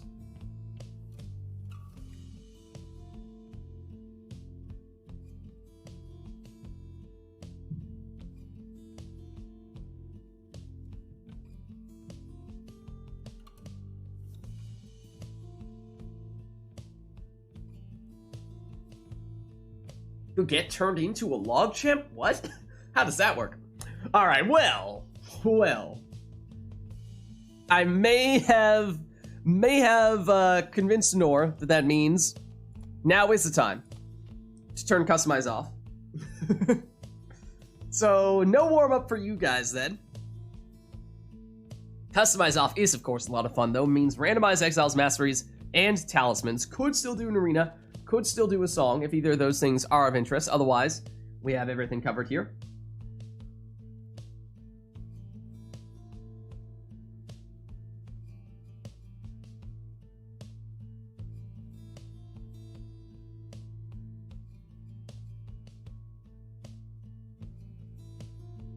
Seeing no such requests though, let's jump in.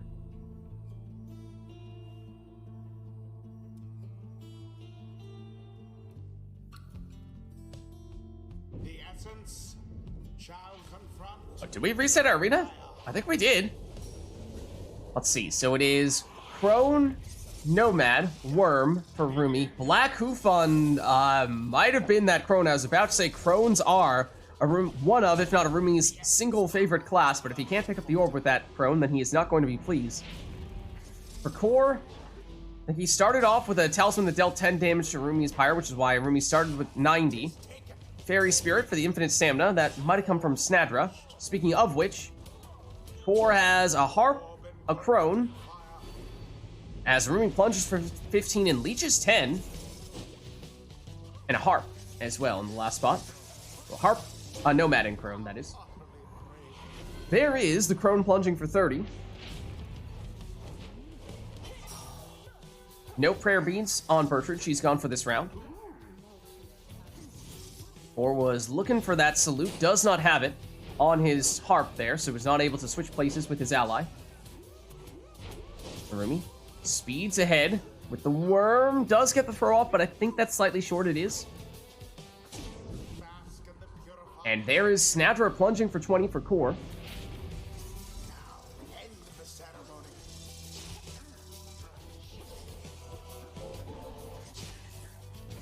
Core goes down quickly here.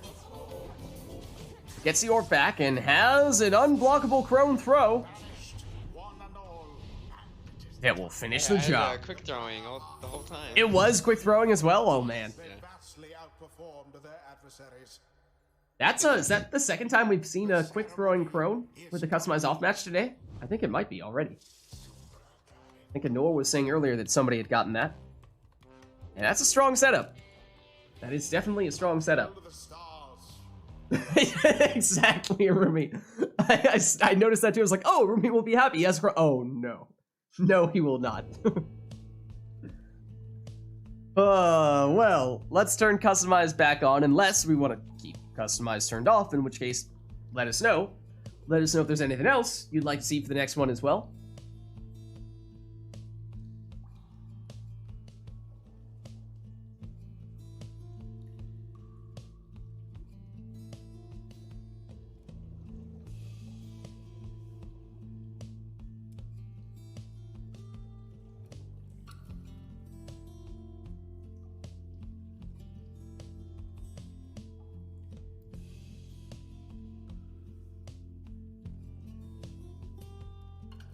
Not seeing anything at the moment, though, and of course, we were talking about maybe we give these two a chance to warm up, and then we said, oh, nope, we're gonna do exactly the opposite of that. But maybe we just do it in a little bit of a reverse order, right? We do the crazy stuff first, and then, only then, do we let them actually warm up.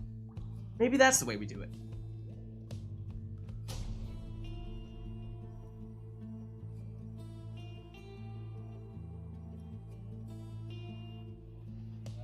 Oh, when we were looking for a random Isle of Kalimor previously, did not get it. This might be our first one tonight. Welcome. No requests, Who shall conduct? so you are free to take whatever you'd like, and we were talking earlier about how Arumi is a fan of the crones, and this time, we'll have a crone, and a crone that he can actually use at that to plunge. Did also see him take the Crone's loot so that he can transform all of Core's exiles into defenseless howlers once during this right. As Core led off with, was that a banishing throw talisman there on Barker? It was.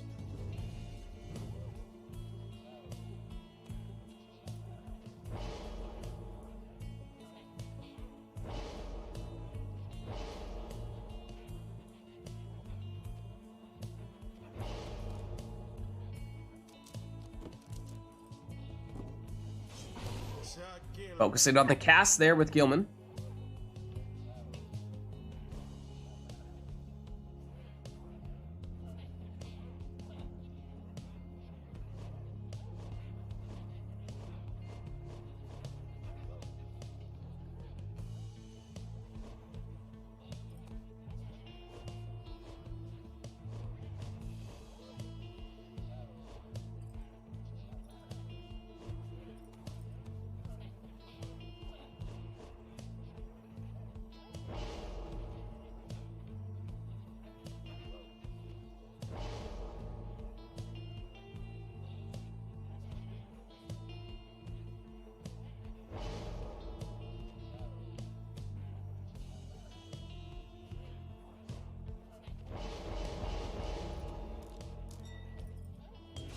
And Core has become a fan of these quick throwing saps and breaks one out here.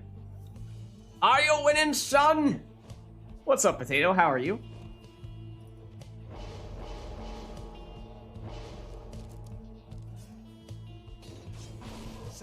Power casting Snadra in the last spot there for Arumi.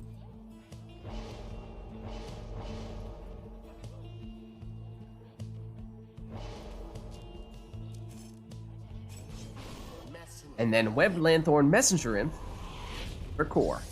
Here we go, our first non-customized off match between these two. The warm-up that perhaps they might have liked with their first match, but no, now here it is. Core trying to move in that quick throwing sap. into throwing range, but doesn't have enough time to get it off. Arumi with Bertrude, perhaps his preferred score. Oh, look at that. Just elusive enough to sidestep the defender and make it in there. And had prayer beads on Bertrude, so Arumi was looking to go for the plunge. Oh, but just slightly short that time. 4. This time with a Cur.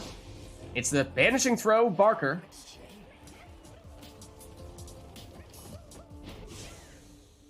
Well, the throw from Arumi is short. Core has a portal, but Arumi has it covered. Well shielded there from Core. Bounces the cast back into Snadra's face. Back through the portal goes Core. Trying to banish with those throws. Didn't get it, but might not need it. Snadra down, and there goes the other defender as well. So time for Barker to throw this one in for 15 for Core.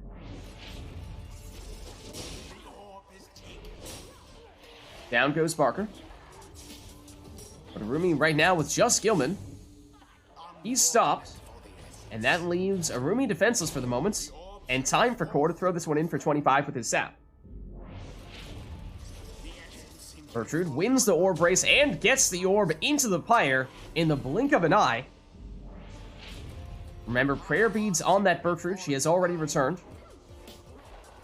And here she is once again. Oh, and she was looking for that. Trying to get one more plunge there, but Arumi was stopped and Bertrude was banished.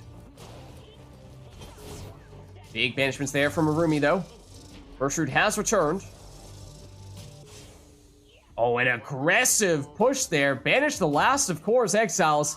Did momentarily trigger Numbing Gust. Just enough to stop Arumi from scoring there. Nearly still had an opportunity to do so, but here is the counterattack. Snadra. Gilman. Tries to go straight on in, but Core was not going to let that happen. Look at those side steps from the sap, but down it goes. Here's Bertrude, waiting to get the stamina back. But gets stopped.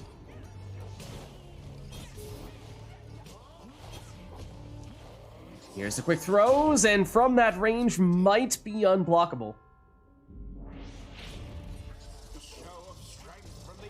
4. Stopped here. Arumi with Bertrude. Oh, almost snakes around the defenders. And look at this. Gilman getting rid of 2 defenders. Has potentially made a little more room for himself. But not enough on this occasion. Well shielded from Core. Now trying to set up on the attack. But look at this. Arumi has the orb back here. It has some time. Oh, not quite enough to set up the throw, though. Remember, with prayer beads, did not matter if he threw it or if he plunged. Either way, he was going to come back. You have to wonder if maybe might have been able to make it work with a plunge that time. This time does go with the throw, though. Then again, of course, the Crone throws are unblockable. So in that way, it is preferable. Arumi did have the Crone salute primed and ready to go here, transforming all of Core's exiles into defenseless howlers. Core is trying to buy enough time to get some of those exiles back from banishment, and Barker has returned. When you use that Crone salute, you do not want to banish those howlers. You want to keep them there, keep them defenseless. But now they have all returned. So opportunity gone. And suddenly it's Core on the attack.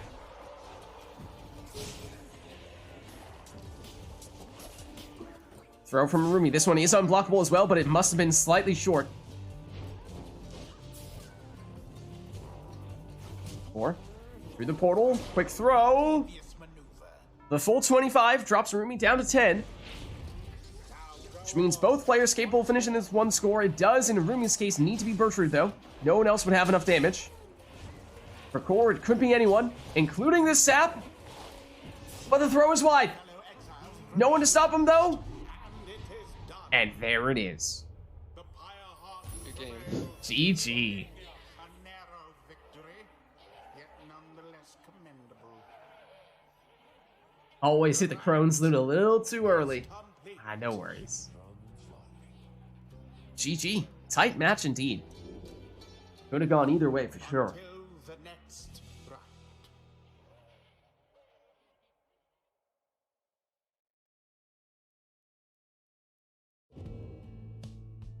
All right, well, let us know, chat, if there's anything that you'd like to see for the next one.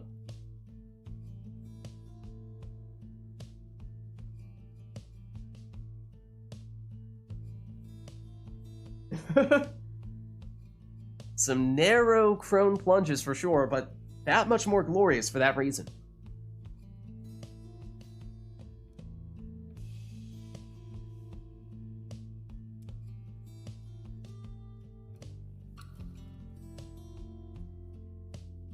Okay, Barrack is choosing exiles.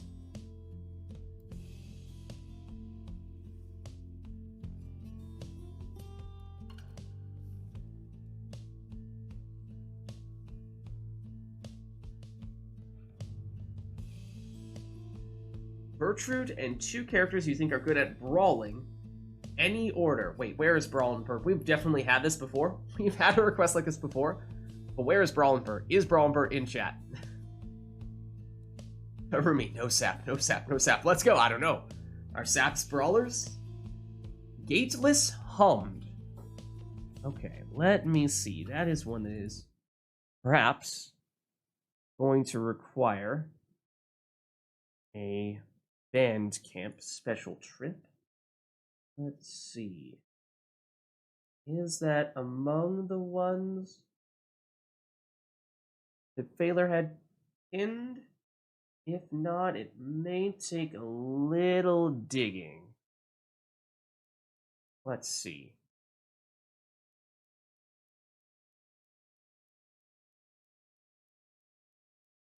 What here? Let's see. I think this will have it. Yes, okay. I see it now. Nice. Which one was it that you were looking for? Gateless Hummed. Okay. Should be able to make that happen. Gateless. If I can find Gateless. There you are. There it is. Okay. No, don't open it in a separate tab. That's not what I meant to do. Don't do that, though.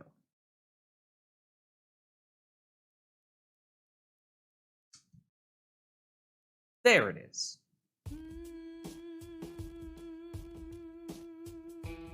Okay, song is all set. Easy to it, though. Or I was far enough along the way, but thank you, Nor. Okay, cool. Anything else that we'd like for this one? What do we think? Oh, let's also turn off the in-game music while we're at it.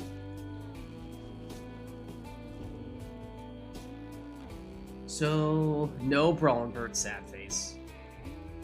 Talismans, plus 8 damage talisman, Kerfang, the Throw one, and Astral Eye. Okay, yeah, that works.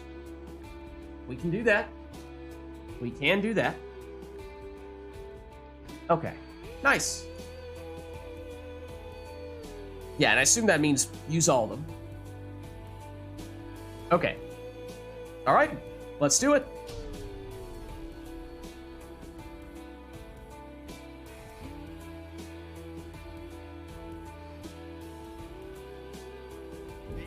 Big damage plunges. Oh no! Except it means Core can't use his go-to strat for this arena. In which case, do people instead deliberately try to go for high damage characters and just maximize, go all out damage here? That may be the plan. Count Crones among that group.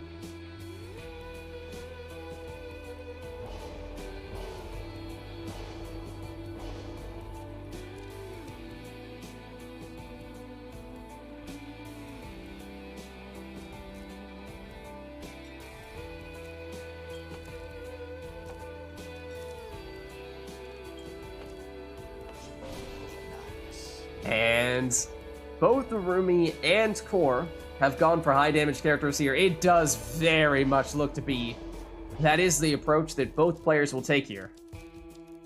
Go big or go home. Everything or nothing. All the chips put at the center of the table.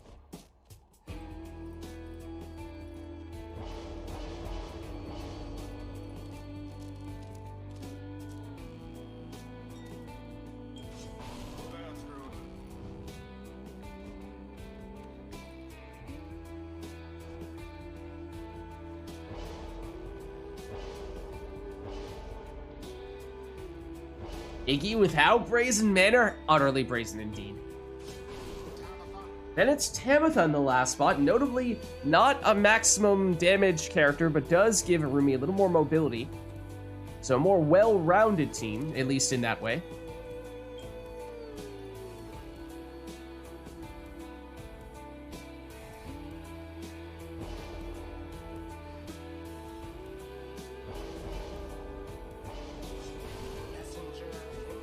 And Core goes the Imp route, so also a character that is not usually all in on the damage, although if you go all the way down the left side, it is not bad in that regard.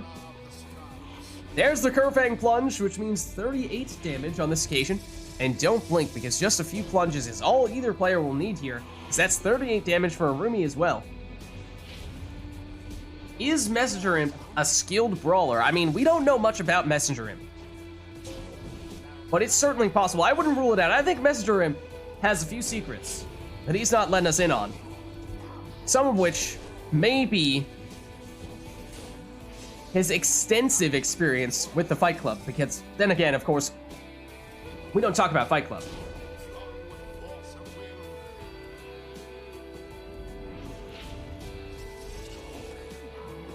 Iggy. Down he goes. Same with Tamitha. And that means an opening here for Core. And as we said, with all that damage, that'll do the trick. GG. If you don't feed Messenger Imp after he delivers the mail, look out. Absolute demon. Alright, let's head on back. A swift right indeed.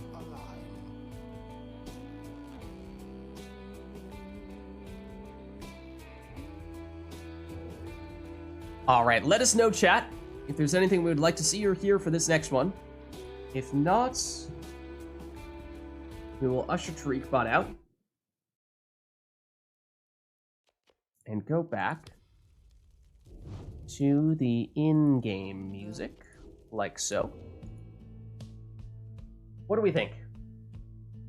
Anything we're looking for here? Glorious Tradition. Okay. That is primed and ready to go.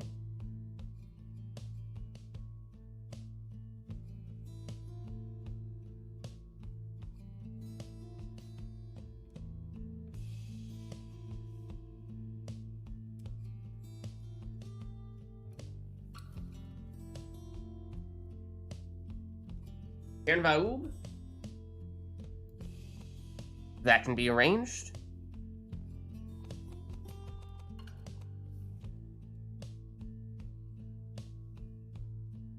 The Dissidence map, exactly. We got it.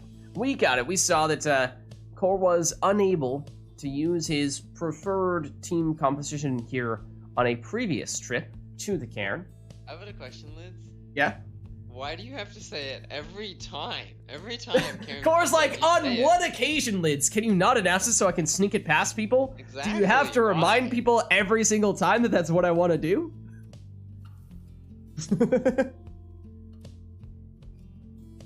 Well then, Core, if you didn't do it every time, then maybe I wouldn't mention it every time. You gotta mix it up every now and again, keep us guessing, you know? You become too predictable.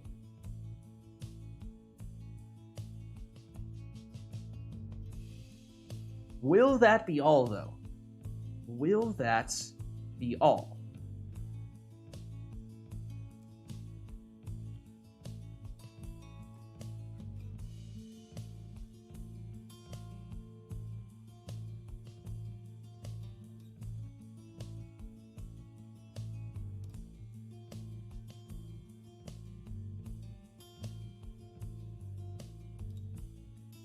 Looks like it may be.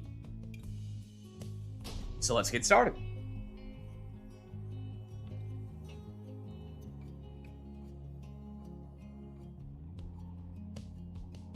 The essence shall now face the Pyre hearts.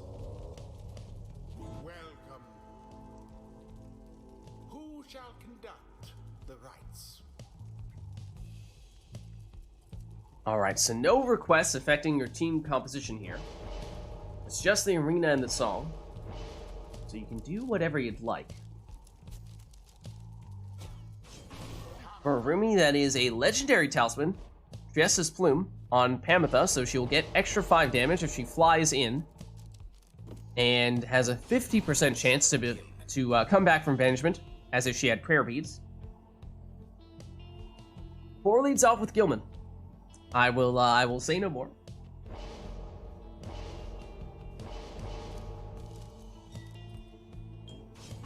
Arumi goes quick throwing stowaway. 4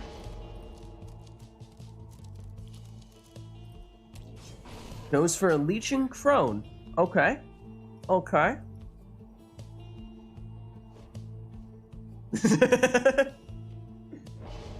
Look, I didn't say he couldn't do it. I didn't say he couldn't do it. I'm just saying, if you do it every time, then perhaps it starts to become predictable.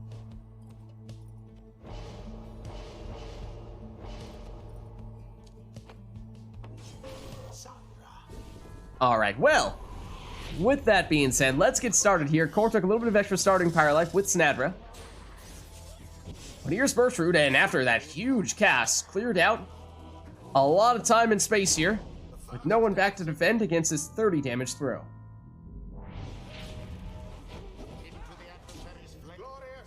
Oh, and very, very quick follow-up there, with 15 damage from the Gilman plunge. No prayer beads on him, so he's gone for this round. Bertrude nearly made it in there, although Arumi last second save, and finds a way through with his Pamitha for 20 damage plunge. And she had a 50% chance of coming back from banishment after plunging. She did not, which meant a little more space for Core to throw this one in for 12. Now both players back at full power. Core with an unblockable worm throw, this time for 13. And that drops Rumi down to 30, which means a Crone plunge or full damage throw could be sufficient. Now, anything will do for Core. Gilman, his throw was going to be short. Stowaway. Intercepted by Snadra. Sniped, but very quick counterattack here from Core. And now very quick counterattack from Arumi. Core speeds in yet again. And this time, it's for the winning plunge. Good game. GG. Yeah, I was like, hold on a second. That was definitely faster than the usual worm. It's like, because you pushed him in. Oops.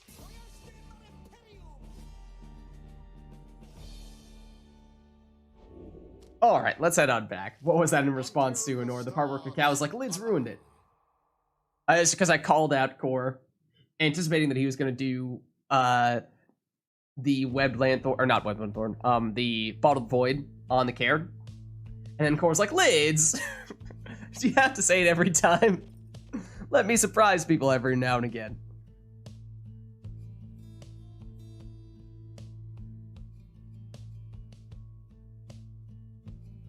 Which I said, you just gotta mix it up sometimes. You gotta mix it up sometimes. Keep the people guessing, you know? Can't be too predictable. 4 is now putting us at... Alright, Core. We'll go to the Glade. I wonder what reasons Core might have for us going to the Glade. Well, it probably was not with the intention of turning Customize off. Cacao says, no can do. You will not be able to choose your Exile's Masteries or Talismans. Never mind the fact that this was definitely an attempt for Core to sneak in a Bottled Void setup without my calling him out for it. He won't be able to do it anyway, because Cacao has mixed everything up with Customize off here. So randomized Exile's Masteries and Talismans. I mean, who knows? Who knows? Maybe, just maybe, Core will just so happen to have a random false step stowaway that happens to have Bottled Void. It's possible. It's I mean, how many characters do we have? It's 46 talismans. So, you know, it's like, you know, less than 1% chance, but a lot less than 1% chance, but it's possible. It's still possible, right? All right, oh, and let's reset our glorious tradition as well. And still do a song if that's of interest. Okay, yeah, Flutterfly. Flutterfly. We have that built in, right? I think we do. We do. Okay, nice. Let's do it.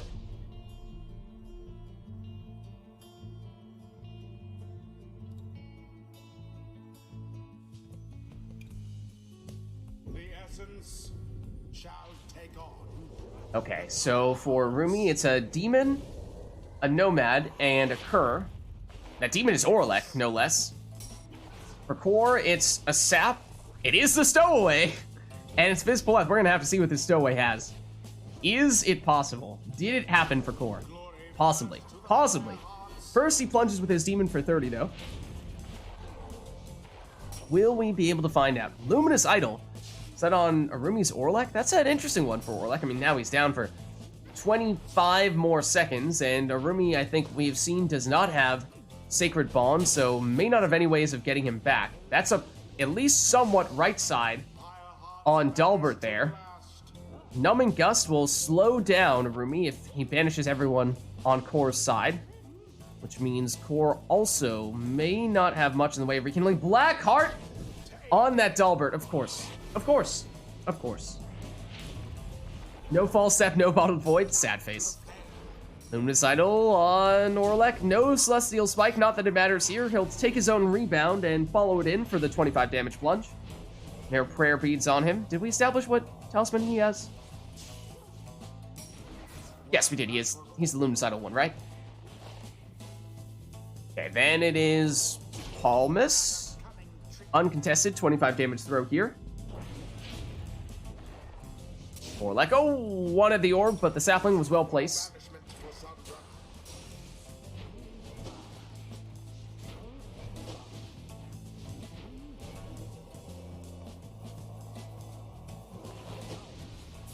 A well shield in there from Core. And got rid of the last of Arumi's exiles here, so time to... Oh, he's walking it in.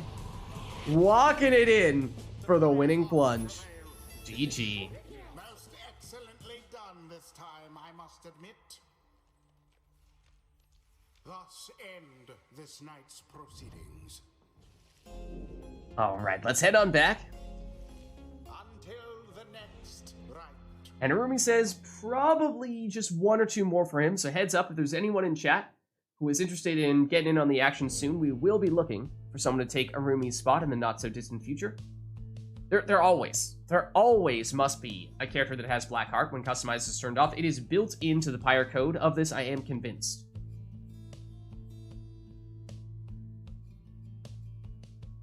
So given how we may only have one or two more matches between Arumi and Core, is there anything that we want to make sure that we still see between them, or Arumi swaps out for someone else?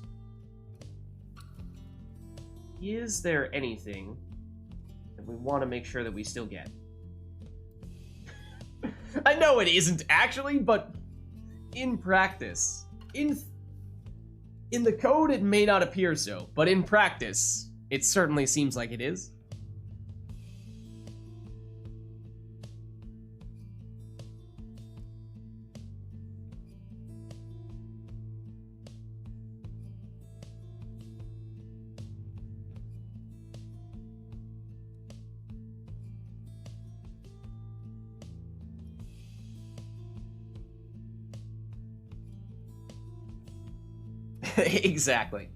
Exactly. It is the Pyre developers themselves intervening.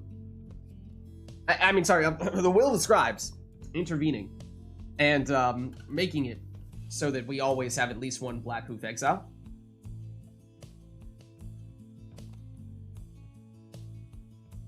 Oh, let's at the very least reset our arena here and our psalm.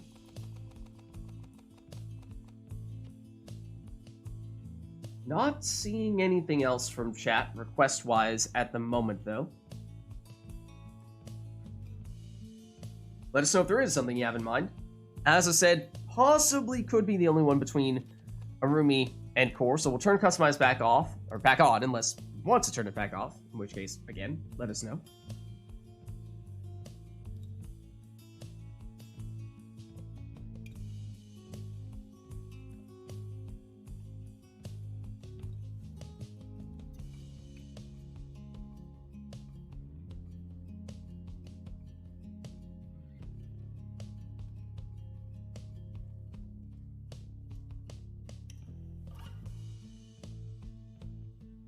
Yeah, in that case, let's hop back in.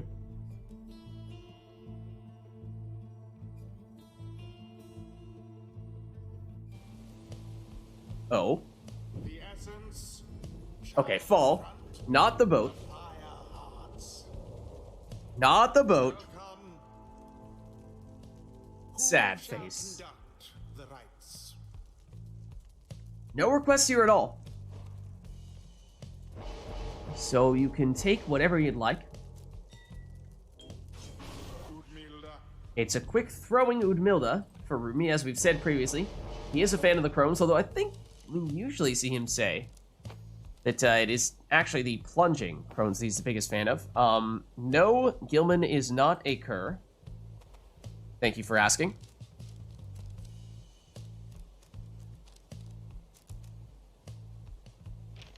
Or... Stop trying to break the game.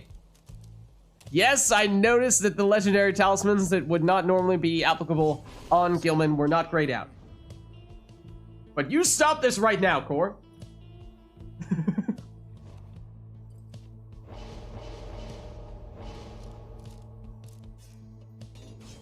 Sandra.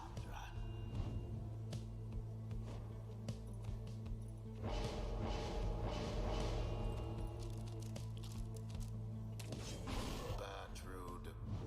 Okay, both players now. Going with the Crones.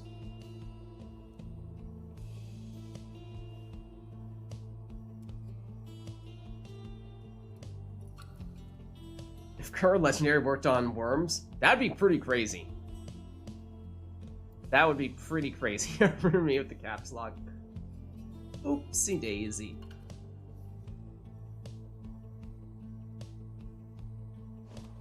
Imp Legendary Talisman on demons. Oh man, look out.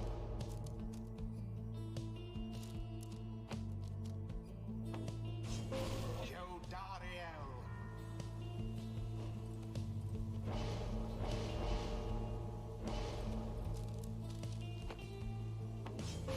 Alright, Core finishes with the extra Pyre life on Snadra. And here we go.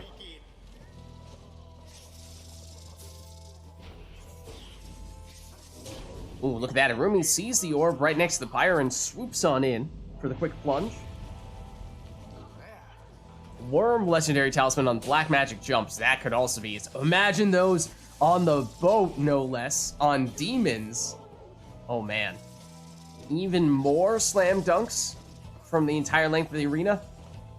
Now that's a sight I need to see. Snadra banished.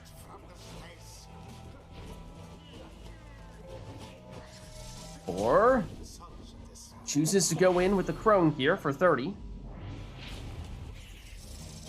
And no Prayer Beans on Bertrude, so she's gone for this round. That leaves just Gilman and Snadra for Core, but Gilman able to get the job done here with a 12 damage throw.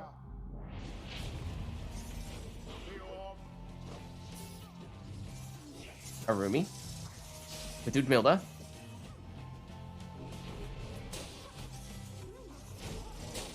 Oh, Snadra almost with the backwards cast to take out the attacker.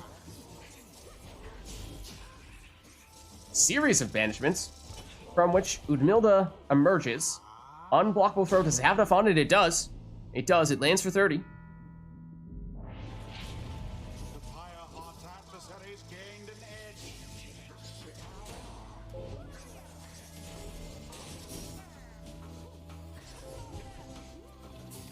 Bertrude for Core. Blocked. Banishes one defender, though, but does get banished by the second. Just Snadra back defensively. Arumi can't make it past her, though. Down goes Gilman. Oh, a little fake out there for Rumi.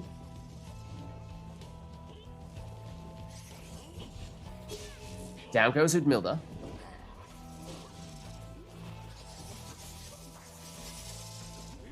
Oh, and Core hops over the defender and in for a 30 damage plunge with his Crone. So that means no Bertrand in this round for him once again. Big power cast from Snadra. Hops over the other Snadra. Oh, and sneaks in a quick little throw there before the Snadra cast for 10.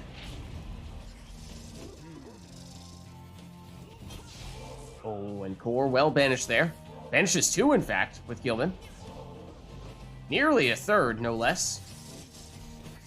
Jody retreats. After getting some reinforcements, although might have just sent Snadra into the opposing cast, and now Rumi is defenseless. 4. Oh, but he might have delayed a little too long here. Did he get that throw off? He did not.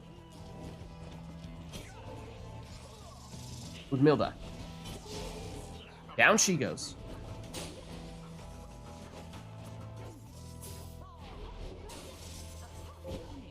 Gilman back. And banishes Snadra?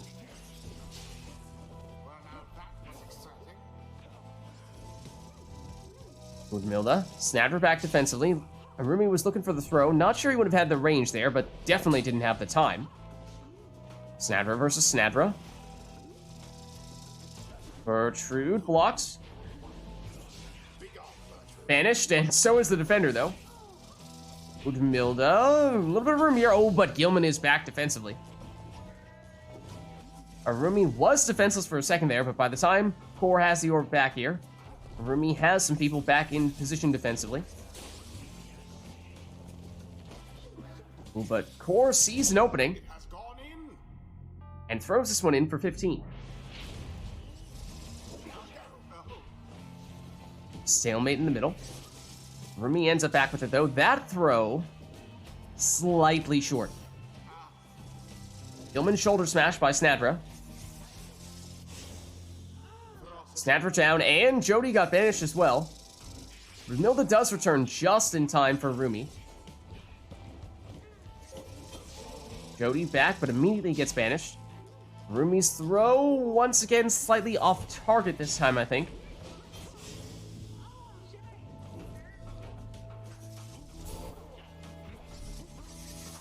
Rumi moves out aggressively with one of his only defenders. Snadra is now back, though. Oh, and suddenly, big numbers advantage for Rumi. But Sacred Bond helping Core out here in what would have otherwise been a dire situation for him. Oh, look at that. Rumi was going for the plunge that time. But slightly short here, and just enough of an opening for Core. Oh, and you wondered. Initially looked like he was going to go for the plunge, but instead goes for a throw.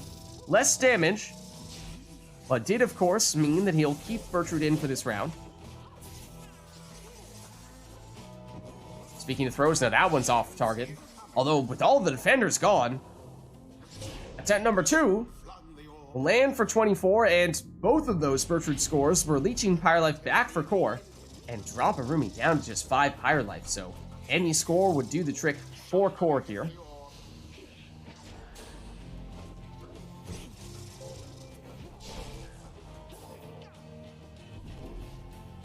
Jody. Oh, shoulder smashed. Look at that, though. Rumi is not done yet. 30 damage plunge here.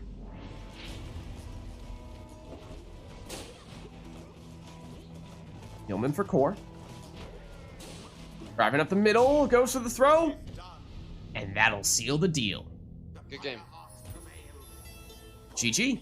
Fire yet burns with vigor and resolve. The rite is done. All right, well played. And let's head on back. Until the next rite. And Rumi, are you good to stick around for one more, or do you need to swap out now?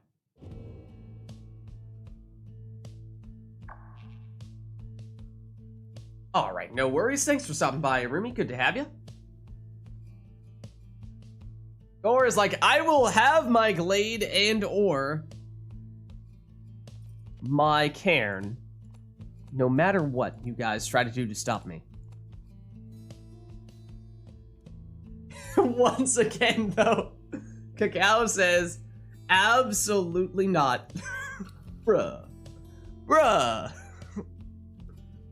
Alright, and Anor will hop in to take Arumi's spot here. Turn customize off, but then let's send the invite out to Anor. There we go.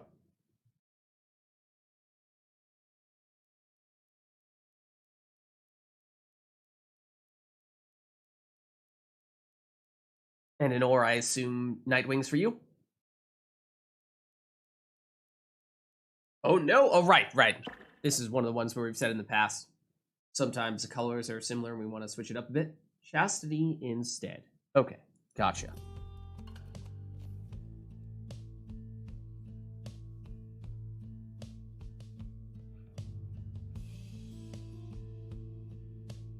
Ah, yes. The controls. Remote play says you are not allowed to have them.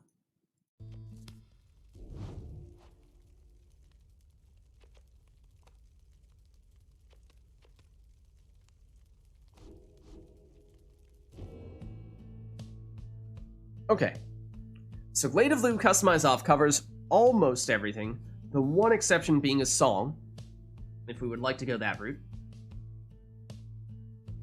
Hold up. Wait. Will of the Scribes. That's what we'll be asking ourselves here. What is the Will of the Scribes? Is it once again to give at least one cursed talisman? It might be. It might be, with customize turned off. Haven't heard it yet today. We may not have. We may not have. You might be right about that. Alright, and in that case, that means that covers all the stuffs.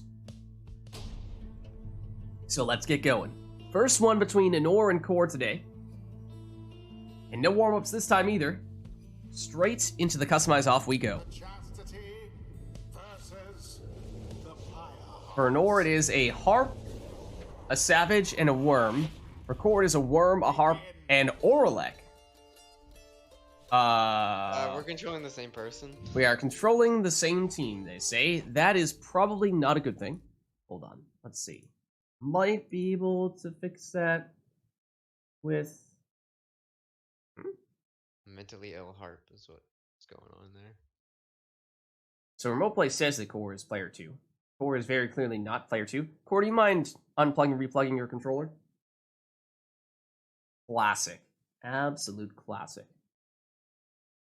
We did also get a random Orlek in a Will the Scribes match, so that's fitting.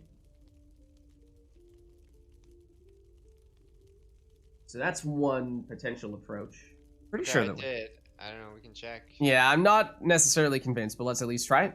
Okay, I'll give you a countdown. I'll go 3, 2, 1, then go. 3, 2, 1, go. Looks good, unless you're the wrong teams. Yeah, it looks good. Okay. I'm down to go. 3, 2, 1, going.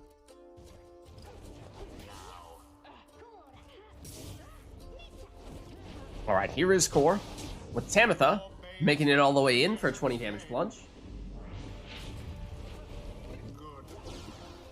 Throw is slightly wide from Core. Sonora has it back here with Saxiana.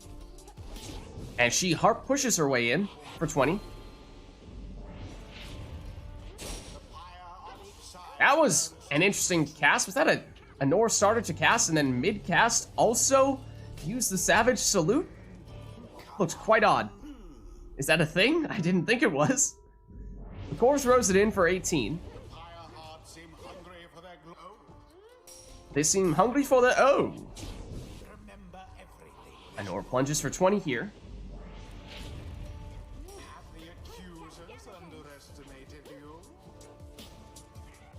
The accusers, you say? I don't know, maybe they have, but what do they have to do with this? Anor plunging for 20 once again, that time though with the stowaway. No prayer beads on her, so she's gone for this round, and Anor defenseless here. Time for Core if he's quick enough. Moves in for the 25 damage throw with Orlek. Into the Pyre's flame. Shall the higher hearts now further their advantage? Honor just confirmed she does have the Harp Salute.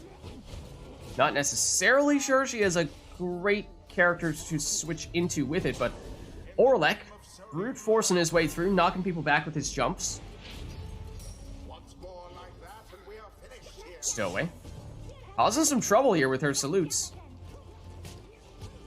Or does still have it though, but it is currently only that worm, but that's all he needs as he plunges for the win. And such a well-conducted victory it was.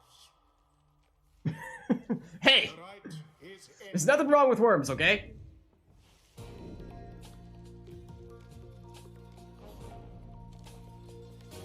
Until the stars align.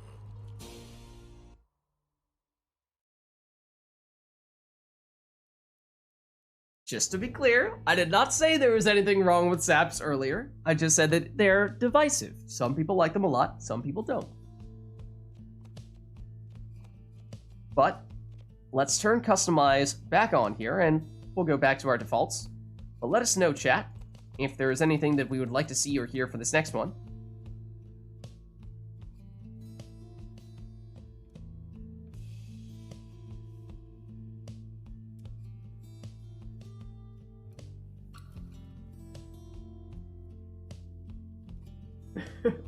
Same, Honor. I didn't say saps were bad.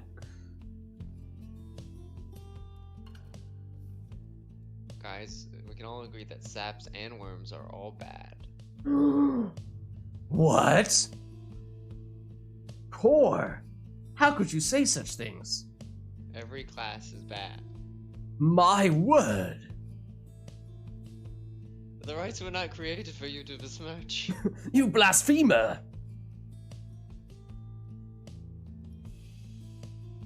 That's over the line, Core. Honor agrees.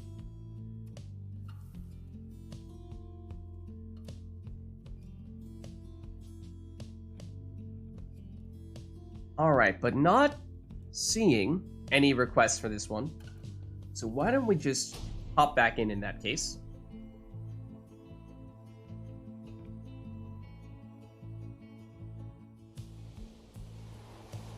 The chastity versus the Pyre hearts. It's the boat! Welcome. Who shall conduct the rites? Will it be a team of super hoppin' pogo sticking demons? Or something else?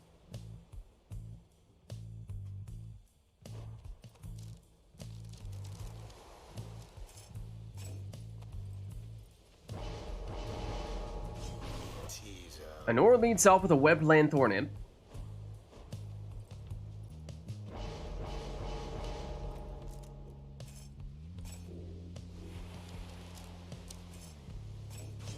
As does Core.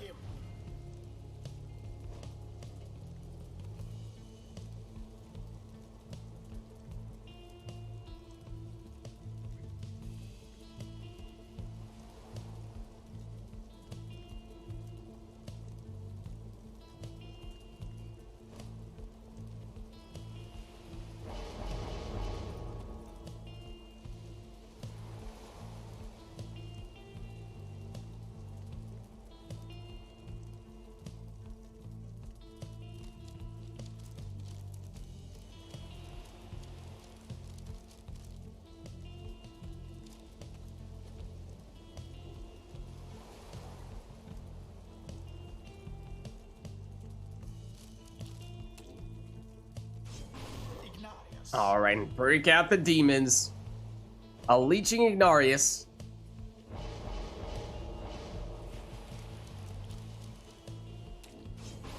And similar story for Core as well, just with Vids Paleth.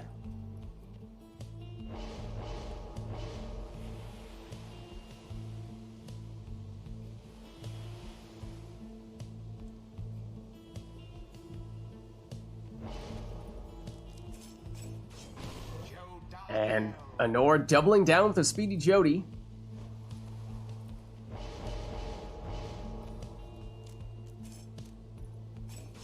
And same for Core. So I think we all know here, yes, sure, there's the whole question of whose Pyre gets dropped to 0 Pyre life first. Yes, we know that. But there's also the question of who manages to pull off the biggest slam dunk of the match, which of course is far more important than the other objective. Twas dangerously close. Anor sets up the Brazen Manor and gets blocked after going through that portal there. Core's turn, but he's blocked and banished. Anor banished. Or time to set up here perhaps. And does just that. Through the portal he goes though. And there's a slam dunk, yes. Not the biggest of slam dunks, but did have Brazen Manor up, so that was 40 damage that time. Such chaos. Or had enough room there to make it in for 30 on that plunge. Now to the flame. Anor sets up both demons with Brazen Manor simultaneously. You don't see that every day. You just don't see that every day. Or starts going for the throw, but Anor is not going to let that happen. Brazen Manor on one demon. Oh, blocked practically on top of the Pyre. Now here comes Core, and he makes it in for the winning plunge. Good game. GG. Their adversaries did not even come close. Well, End this night's proceedings. That's what a mirror match looks like. to be fair, you did have the double Brazen Manor play, which was cool. You know, maybe nothing came of it, but I appreciated that. I did still appreciate that. Until the next rite.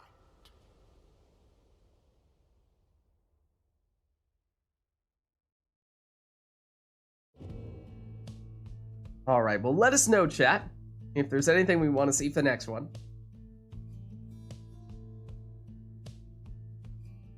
Oh, what is this?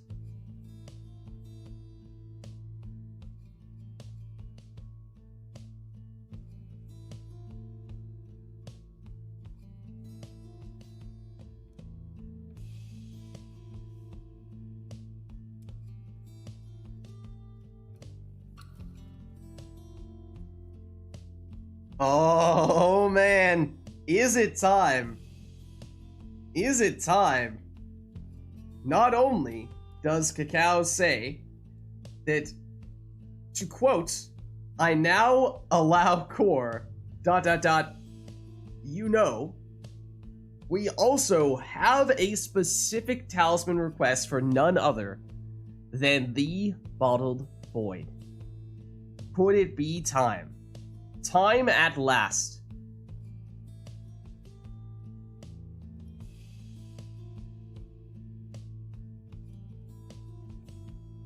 Anything else?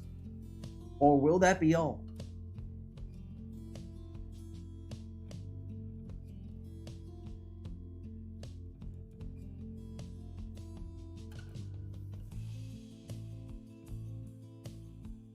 Cacao locks it in at the cairn.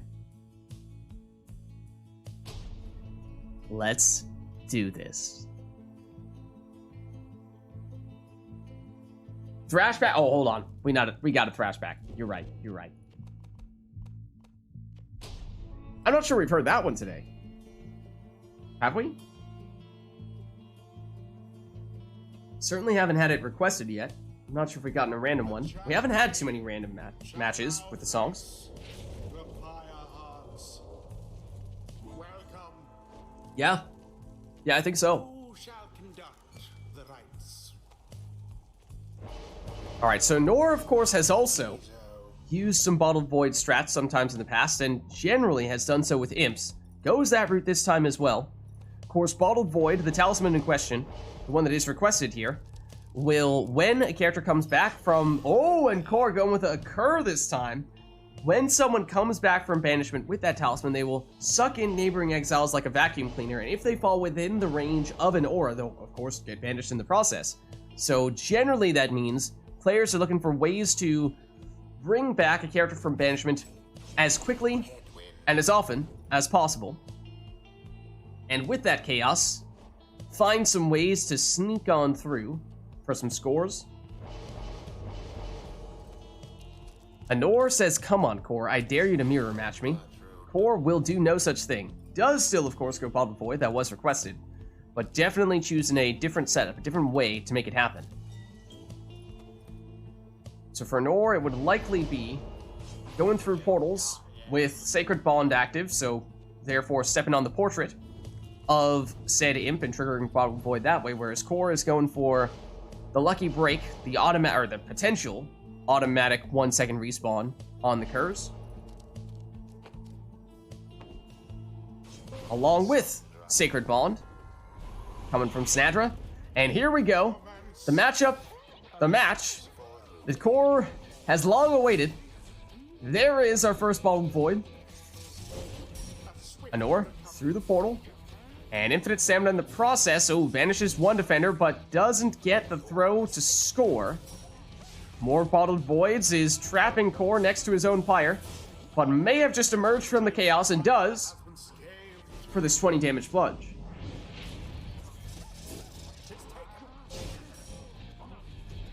Billy sidesteps the banishment, goes for the throw, good for 30. We did see Core take additional starting Pyre life with his talisman on Snadra, so just now dropping down to 100.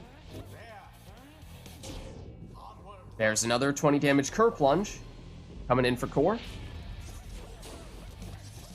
Anor, oh, I mean, could have gone in with an Imp Plunge if she wanted to, but I think instead was eyeing the potential score with a Brazen Manor Demon.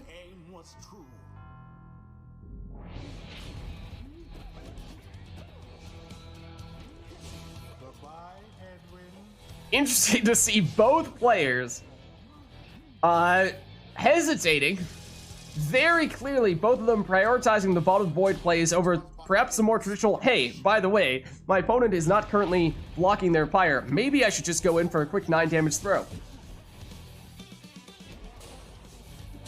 Like so. Though in this case, it's 7. And Or has the portal. Oh, was trying to set up Jody with the Brazen Manor. There's the Bottled Void. Edwin narrowly avoids it. Oh, was trying to bring back Tizo once again to trigger the Bottled Void once again. But Core doesn't let that happen, and Core quickly counters here for a 30 damage plunge from his Crone. And then follows it in once again with a 20 damage plunge from his Cur as well. And that drops Sonor down to 30. Or rather, down to 10. So 1 score, likely all that Core needs here.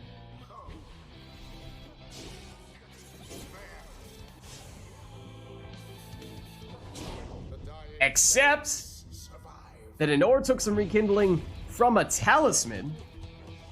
So she's still holding on here. Jody trying to knock back the defenders with her jumps, but can't do so this time. Anor triggering some Bottled Void action, though. Oh, it's a race to the Pyre. The throw is unblockable, and it lands with enough damage to take the win. Good game. GG. The rite is complete. There you go, Core. There's your Bottled Void match. Until the stars align.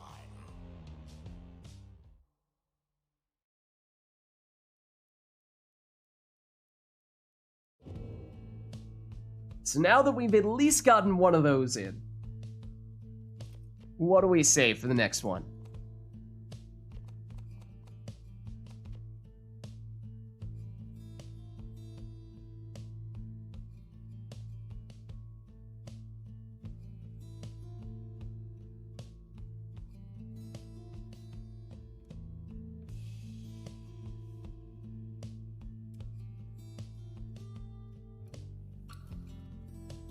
What do we think? Anything we want to go for here? We've checked the Bottled Void off the list.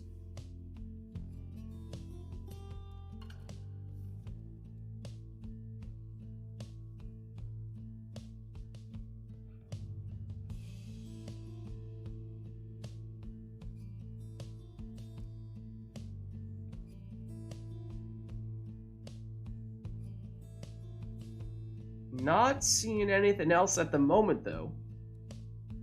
So maybe that means we're back to taking whatever the players want for this one.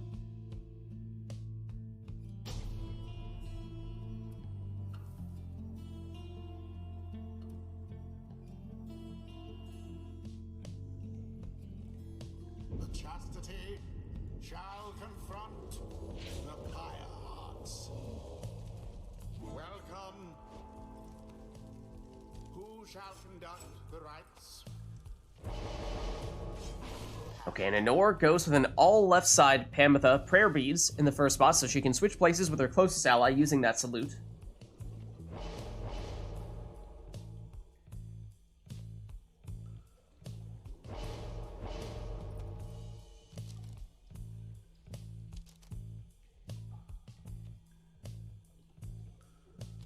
Or thinking about that nutrition stick on the stowaway, as one does.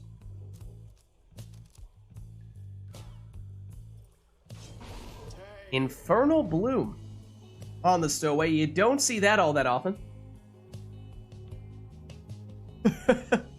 Anor questioning Kor's strategy there, Kor's choice. Why the exploding one? Out of all the talismans. Because it's fun.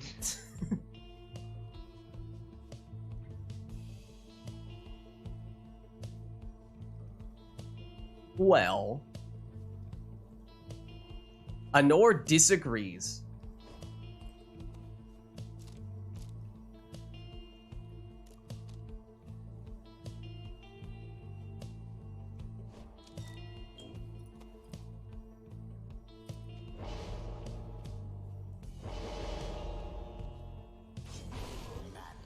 And instead goes for a quick throwing, maximum rekindling manly.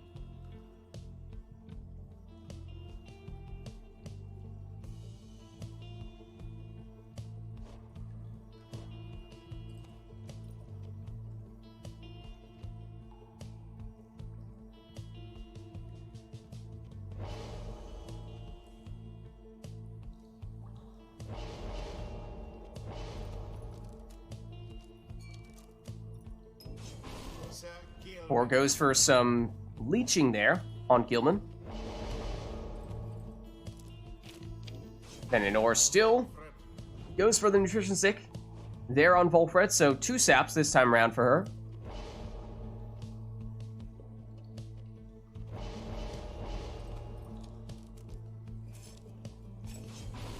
And Web Lanthorn Imp in the last spot for Core.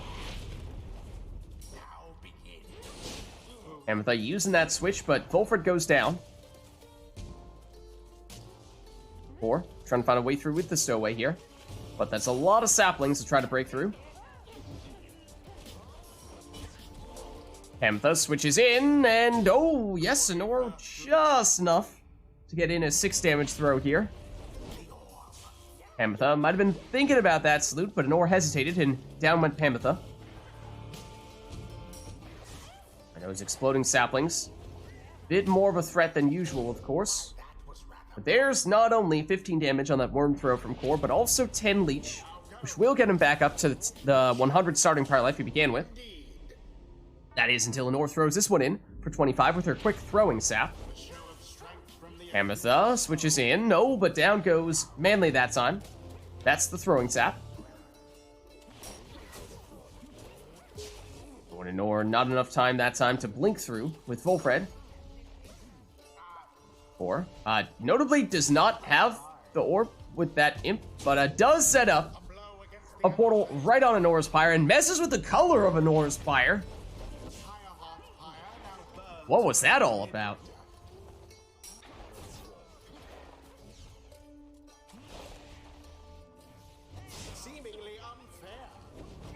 Or swoops in, throws it, but it's short. Anor now with Pamitha. Tries to hop over, but gets blocked. Switches in, though. Or gives up the orb. And Anor has it back here. And throws this one in, once again, for the full 25. Amethyst up for Anor. Goes down.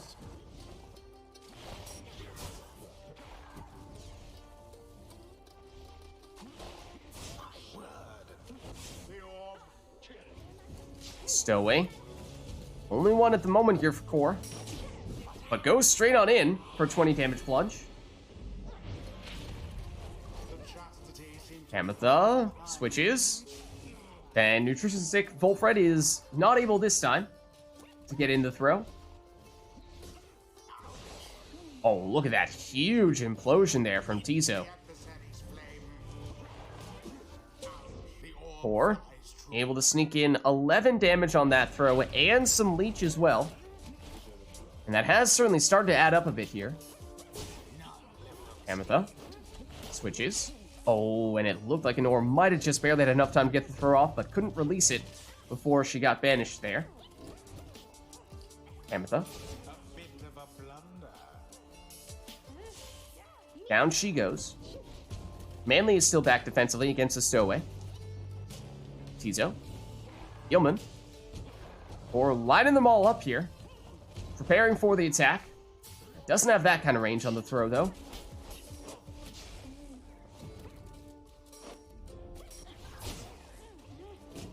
Stowaway.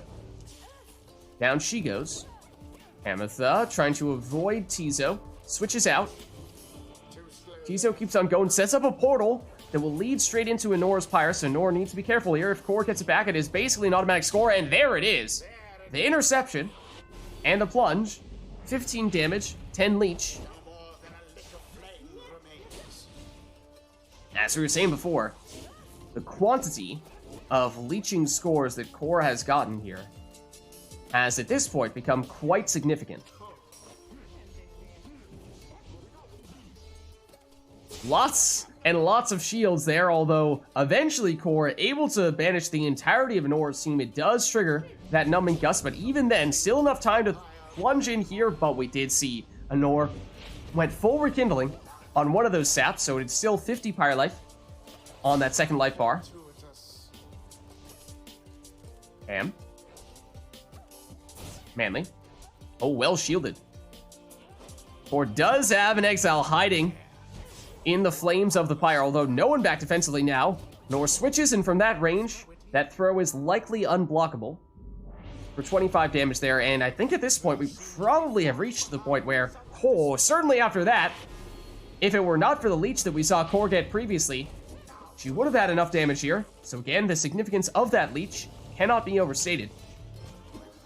Of course, somehow avoided banishment there and banishes the defender, no less.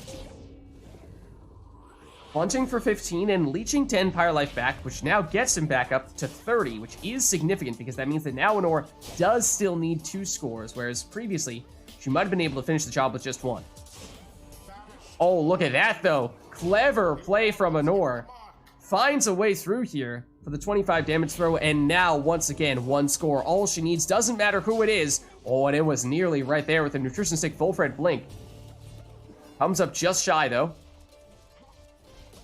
Or trying to brute force his way through with the Imp, and does set up a relatively dangerous portal that vanishes the entirety of Anor's team, although Volfred has returned and is now on the move. And that is just enough to finish the job. Good game. GG. Themselves surely have taken note.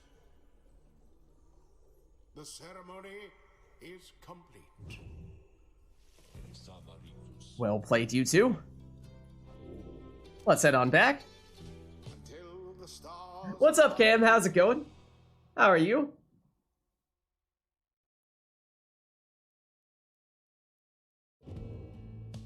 A wild Camatha appeared.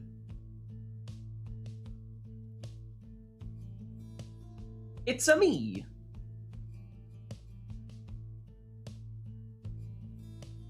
Hope you're doing alright. Good to see you again, Cam. What do we say, chat? Anything we want for this next one?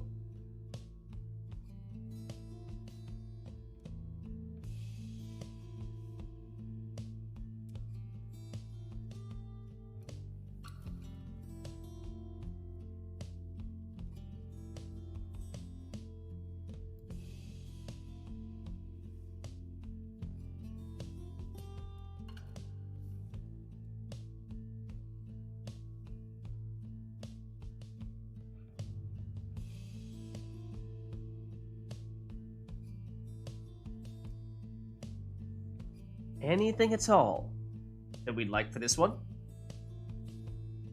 Anor has turned customized back off here. Randomize exiles, masteries, and talismans. So that covers almost everything, unless we want to do an arena or a specific song. Do expect triple curse talismans. It is certainly a probability. I think one curse talisman guaranteed. We know there's going to be at least one curse talisman. That goes without saying. Second curse talisman, wouldn't rule it out. Third curse talisman, yeah, might happen.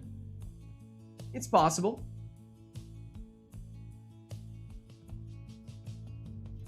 But alas, only one way to know for sure.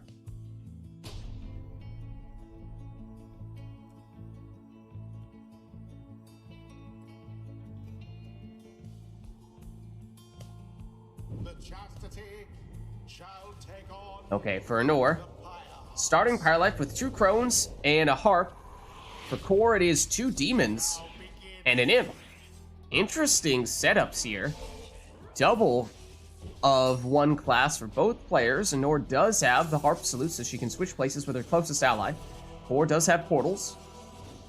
Don't think we saw the infinite stamina. No, it's just a normal portal, not a full power portal. But in the meantime, here comes Core. Nearly snuck in there. In fact, banished all of the... Well, Anor did still have a harp, but she was stuck on the other side of the arena, so no one back to stop Core from scoring there. To score, have Vengeful Vow on it. There's the Black Hoof. It's Core with the Cursed Talisman. On a demon, no less.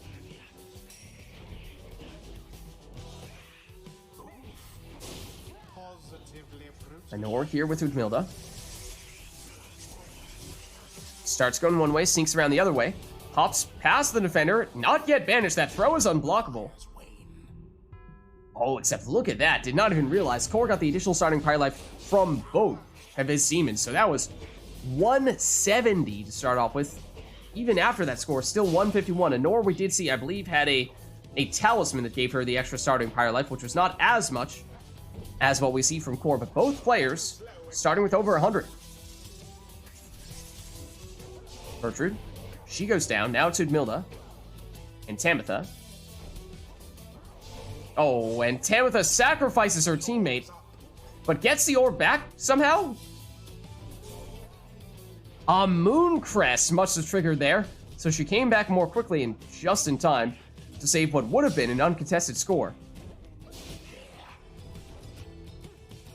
Yeah, there's a chance that Core has a lost mastery. If he has the built-in explosions on a Vengeful Vow Imp, then that's no good. But Anor follows this one in for 30 damage with the Crone Plunge. No prayer beads on Gertrude. So she's gone for this round. Be a little while still until we see Udmilda again, so that leaves at the moment just Tamitha back defensively, but now she has the orb. Switches in. Udmilda goes for the quick throw. Does somehow, once again, find a way to sneak in that throw, even with defenders right next to her, and it's not much. But it does mean that Anor is now back at full strength, at least until Udmilda goes down. And further whittles away at what was, at least initially, a humongous amount of Pyre Life for Core.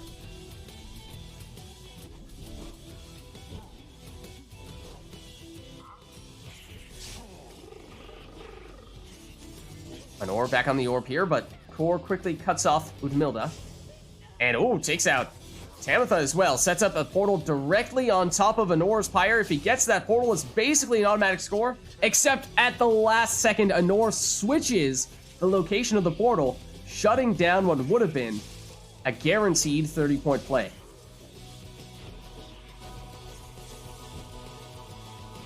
Core.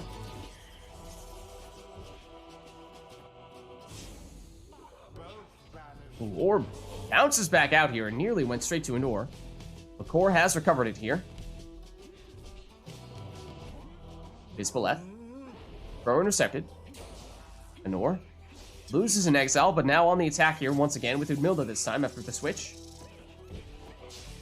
Not quite what it takes with that throw that time. saw on several occasions the ability to sneak in a quick throw, but not this time. The orb is in such a place where that's actually quite difficult for Core to pick it up. Hiding right next to his portal entrance. No one back for Core right now, so time for an ore. This is a 30 damage throw.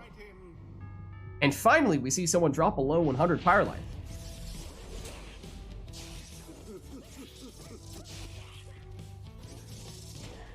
Messenger in. He goes straight on in here for 15. And we know he had the Vengeful Vow, so he's definitely not coming back here. Gertrude. Tamitha. Oh, switches, so Tamitha goes, or rather, no, it was Gertrude that went down. Possibly Tamitha as well, maybe that was her Mooncrest that made her come back so quickly. As is the case here, and she recovers the orb from what would have otherwise seemed to have been a free score for Core. So that Mooncrest has bailed an ore out on a couple occasions here. I had Black Hoof. I couldn't do anything. Ah, true.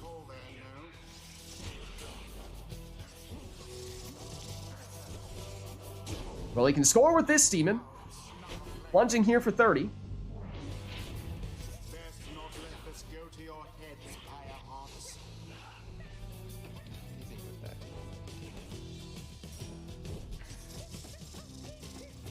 4. Does not make it in, but has a dangerous portal here, which he immediately goes through. But an ore weathers that storm, and suddenly, uncontested, 30 damage throw here. For 30 damage. Is that a ranged throw? The trajectory on that prone throw looks different than usual.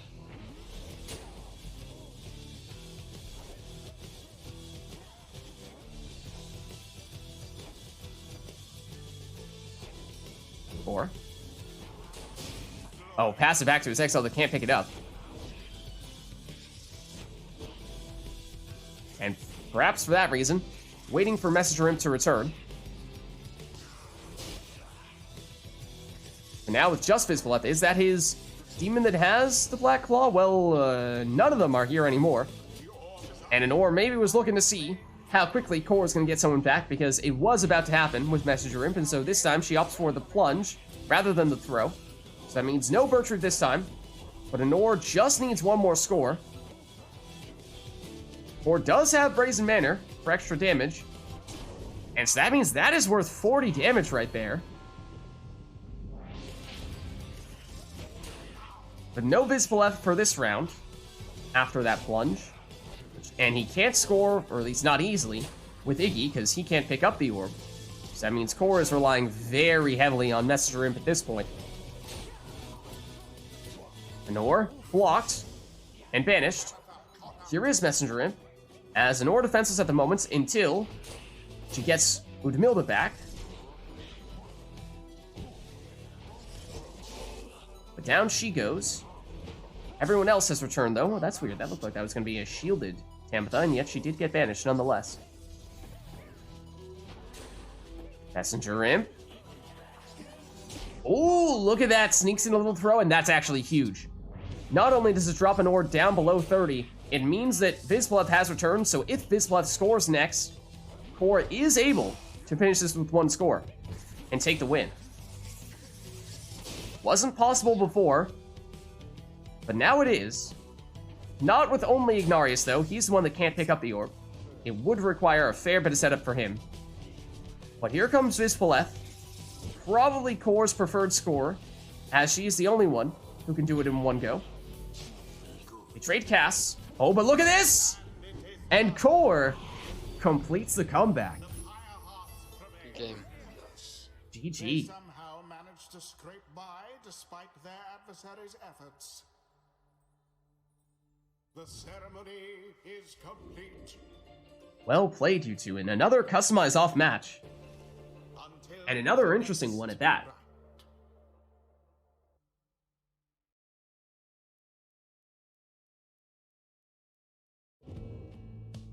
Alright, let's turn customize back on, unless of course that's something that we would like to turn off for the next one.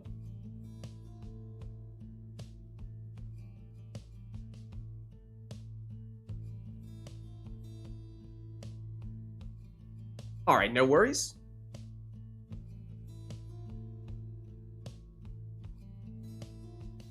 once Anor comes back, Salt does run team. Oh, man. And once Anor comes back, I'll ask her for a time check, because I know it's... Although we haven't been going for all that long, because we got a bit of a later start today, it is still running a little late, at least for the Europeans. So, want to double check to see how much longer Anor can stick around for, because it is around the time where we would at least be considering approaching Liberation Rite time. And so this could potentially turn into our penultimate rite, the last rite in which we take requests before we go into that Liberation Rite.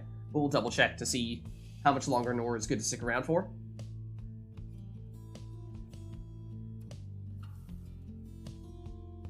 Actually, can't believe you gave up halfway through. I mean, as long as you believe. Once there's that glimmer of hope, hold on, maybe I can pull off this whole comeback thing. All right, well, either way, we will be on the boat. That much is for certain. Do you underestimate yourself? All right, it does appear as though perhaps Anor has returned. Anor, I had a question for you. I was wondering, because although we haven't been going for that long tonight, since we started a little bit late, it is, however, still around that time where sometimes we'd be at least approaching Liberation Rite time. How much longer are you good to stick around for? Do you need to wrap things up relatively soon? Are you good to go for a few more? You're good? Okay.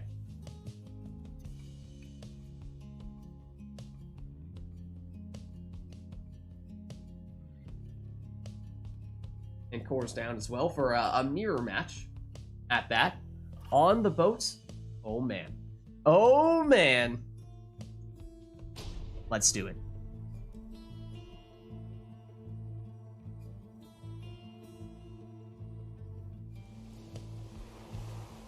The chastity shall take on the Pyre hearts. Welcome. Okay, gotcha. Exams are over. The rites. I mean, then again, it's what, like 3:30 a.m. for you right now or something like that?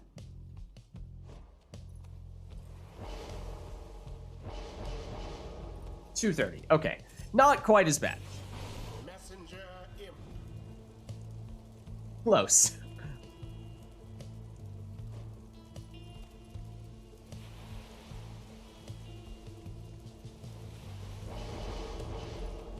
Alright, they said they were going for a mirror match here. First, we saw an imp. And if we are doing a mirror match, then Anor as player one is the one calling the shots here.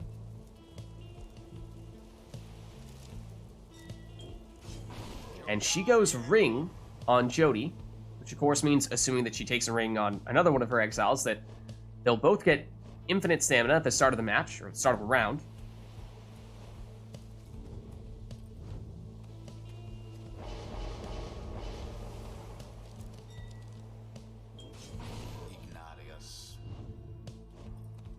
And so, presumably, that means we'll see the second ring here.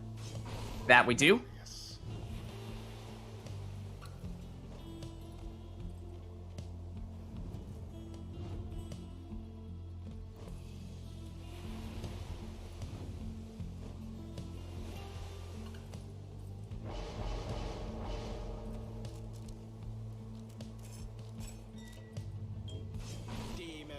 Alright, and here we go. A mirror match it is. 2 demons and 1 imp apiece on the boat, so of course you know what that means. We're looking for more big slam dunks here. Who will it be who has the most dramatic of plunges? That is the real question. Here's Core. And that's about as anticlimactic a jump into the Pyre can be on the boat. So I'm hoping we can get something bigger than that. I know our players will look to be more ambitious.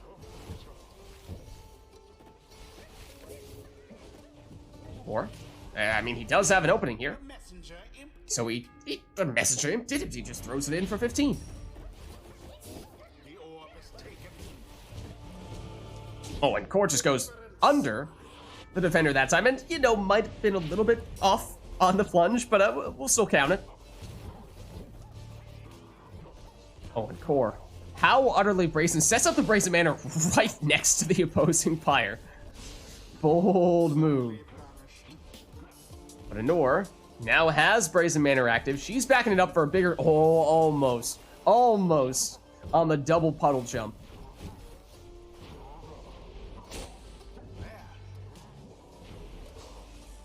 For a second there, Anor still had Jody in an attacking position. But now it's Core, and he's perhaps looking to do something like what Anor was just trying to do.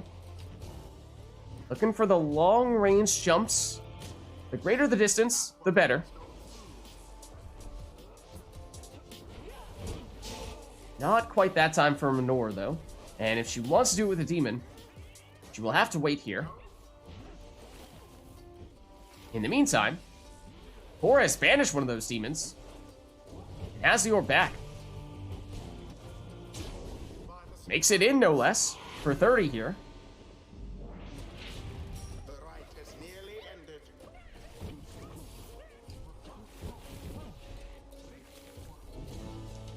Anor keeps one of her demons hanging out. Whoa, next to Core's Pyre. All right, I suppose that'll do the trick. I was concerned that we wouldn't have any big jumps, but you know what? That'll do. That will do. The rite is complete. All right, well played, you two. Let's head on back. Until the next rite.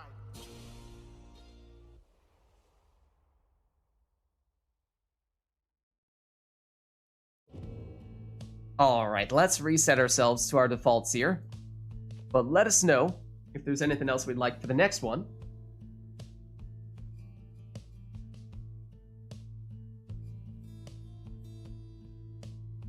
Forrest putting us at the pit. I was just thinking, we had a pit or two at the very beginning, but it has been quite some time since we've seen one return here, and that is certainly a good arena for several different type of, in some cases, unique strategies. Anything else in addition to the arena, or will that be all?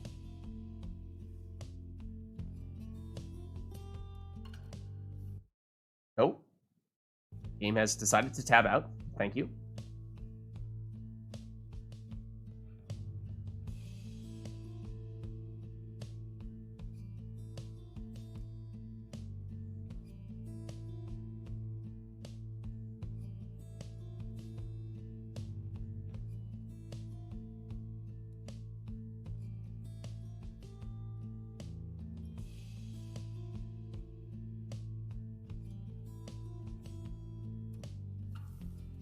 Not seeing anything else, though, so perhaps that will be it. In which case, let's get started. Arumi, you have been summoned. How many orbs Versus do you need? the Firehearts. Welcome. I'm going Snadger first. Who shall conduct the rites?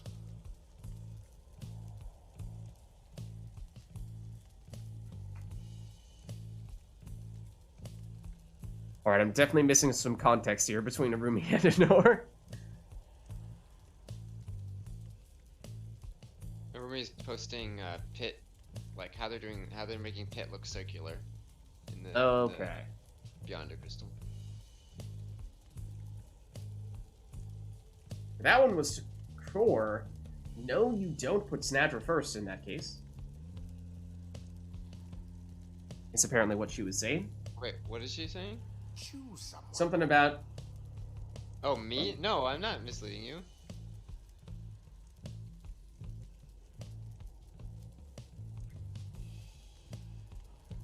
I'm gonna go Snadger first.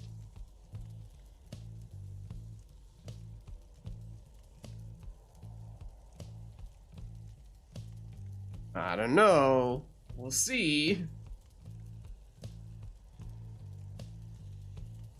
Will he stay true to his word? Or is it all an elaborate ruse? I mean, if you're just gonna go saps, though.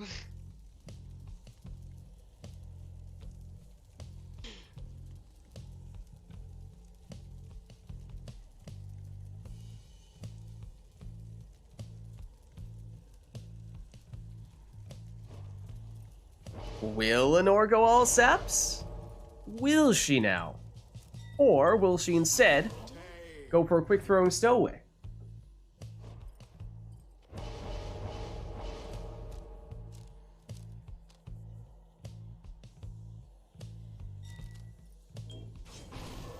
It is Snadra. It was no lie.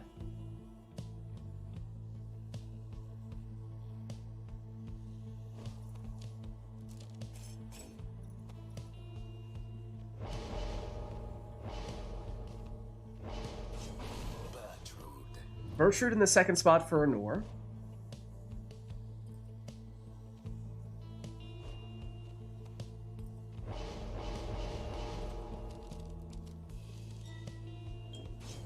And Kor goes for the quick throwing manly that I think he does tend to pull out specifically here at the pit, more often than other places.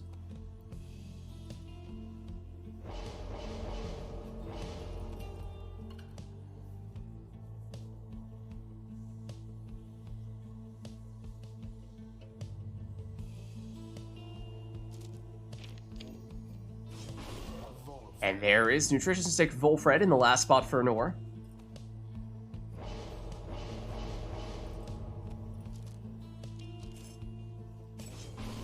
And then Webland Thorn Messenger Imp in the last spot for Kor. Anor teleports to the orb with the stowaway. Waits for the power cast. Oh, still gets banished though. Trying to hide behind that obstacle, but those power casts, man, they're pretty big. Sometimes it's hard to avoid them.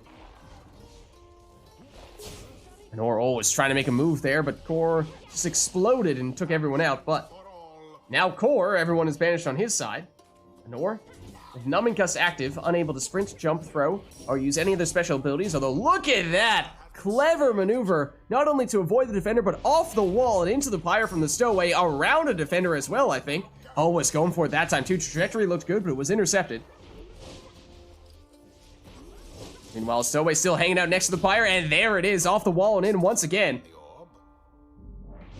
That Stowaway is dynamite.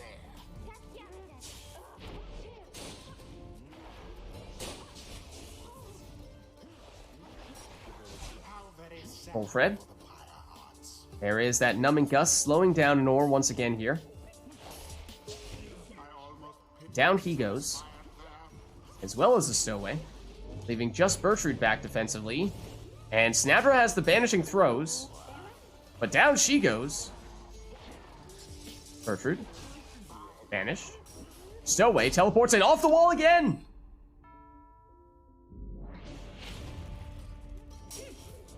Stowaway. Little pinball action that time. This time going straight for the Pyre, but that throw is a little bit short there. Snadra.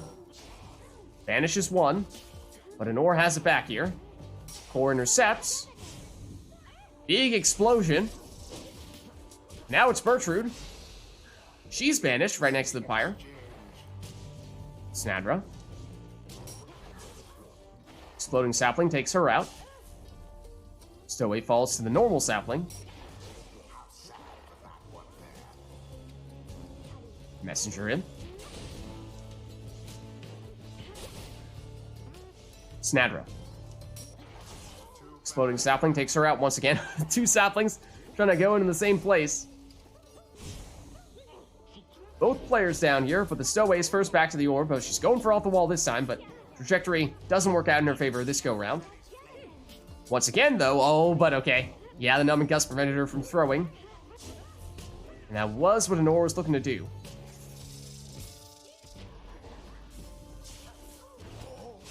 Now with Bertrude. Vanishes the last defender, but once again, that means no more throws. Oh, but off the wall and in with a jump!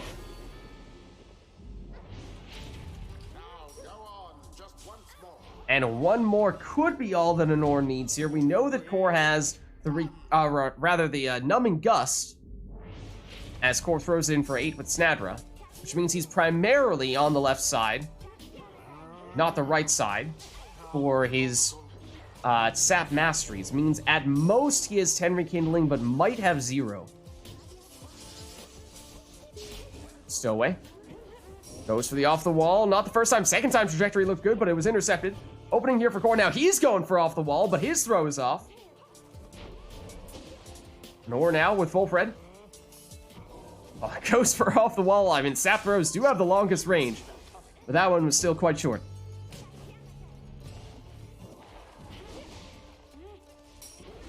Core, the exploding sapling, although does still lose Manly. Snadra down to the sapling.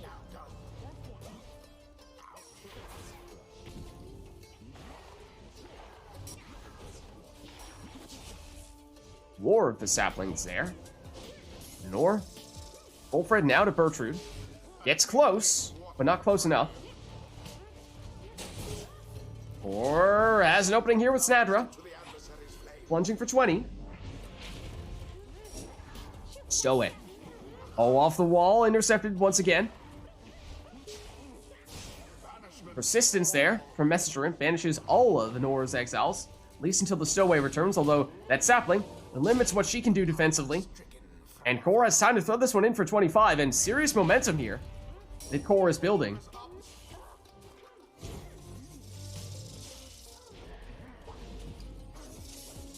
Anor looking for the jump that time, but wide of the mark.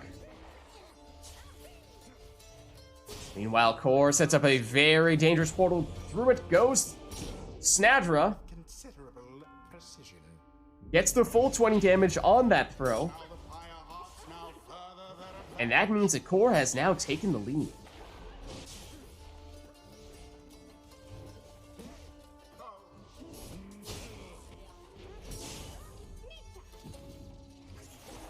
Bertrude. Oh, misses the orb though. Core well shielded. Goes for the throw, and it lands for the full 25, dropping Nor down to 2. Now, Nor has gone at least partially left side on her sap, but she might have taken at least 10 rekindling, because I don't think she went all the way down for Numbing Gust. So we might still see a second life bar from Nor. If so, then of course it would take at least 2 scores for Core. If not, then anything would do. And there it is. It is 10 rekindling. But it means one more, likely all that Core needs. Oh, and that one looked like it hit the wall 3 or 4 times, technically, with a trajectory that's slightly altered. Snadra, oh, for the off-the-wall jump, not this time. And the throw just barely intercepted. Stowaway, oh, not this time. Off the wall, it's a little off. Everyone down here. Core the first to get someone back. Has that dangerous portal. Gets moved ever so slightly, but dangerous it remains. Stowaway off the wall, ends up turning into a pass to herself. Core, oh, his portal gets moved, and now it's taking him almost nowhere. Does reset here to be a little more threatening, but Snadra on the attack. Shoulder smashes the defender, but down she goes.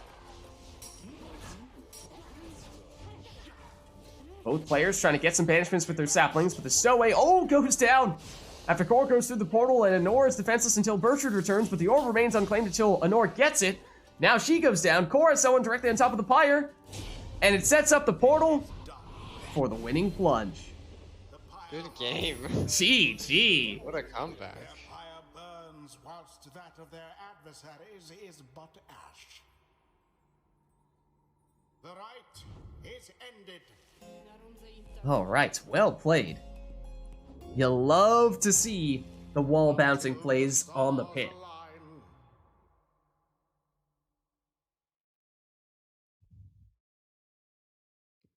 I love at the end that both of our saps guarded each other's exploding sapling. Yeah. It was so hype.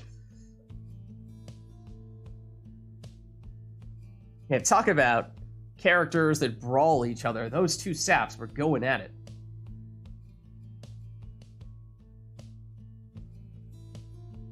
is there anything that we would like for this? What are you drinking, Lenore? And when you phrase it like that,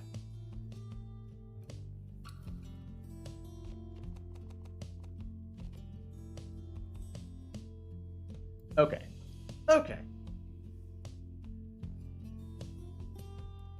No worries. Speaking of which, I might actually be out of water myself.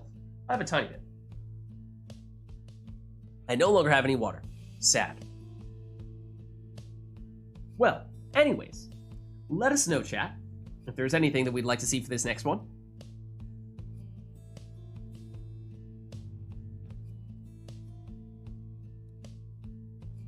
I mean, that last one was pretty sweet. Was that a random pit, or was that one that we requested? We requested that, right? Yeah, I requested it. Uh-huh, okay.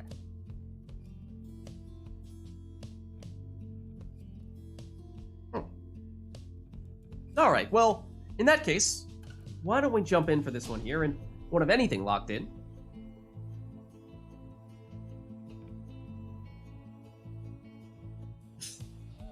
Now you're just reminding me that I ran out of water.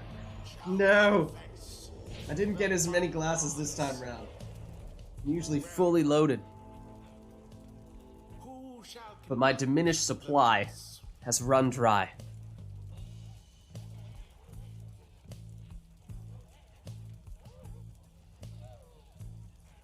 Sad face indeed.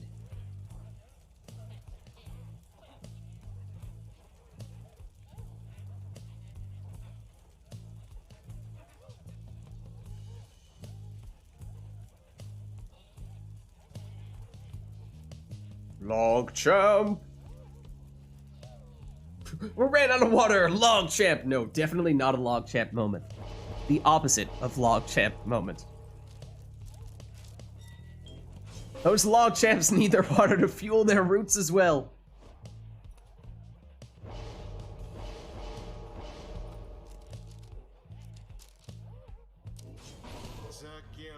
Alright, that was a Gilman in the first spot for Core. And a Jody in the first spot for Nora, as she follows up with a nutrition stick full Fred. Now that I could understand the log champs. Stowaway for Core.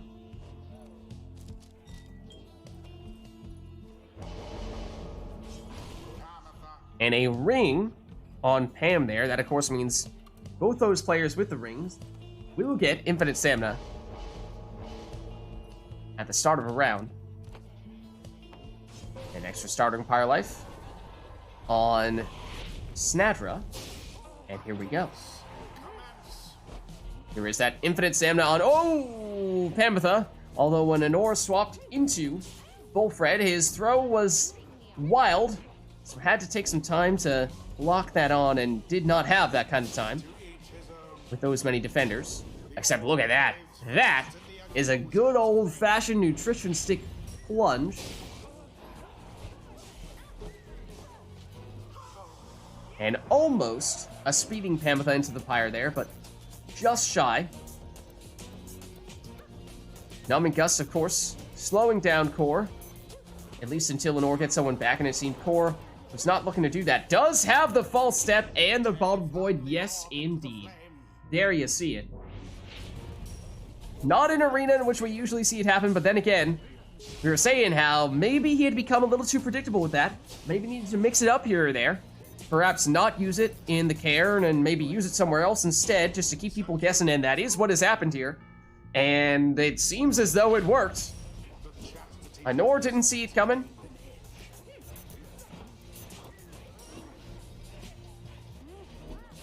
But Anor has the orb back here.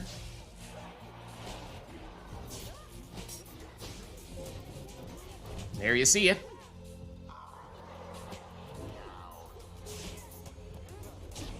And there is the stowaway. Plunging for 20. Oh, look at that speed from Jody. Oh my goodness. There's just no stopping her. There's just no stopping her.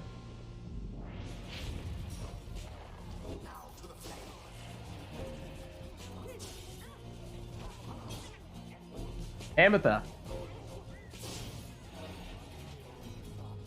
Stowaway. Not this time, but that does trigger false step. And the bottled void. She does go down once again, but I don't think that was from a jump, so she will not come back. Here she is, though.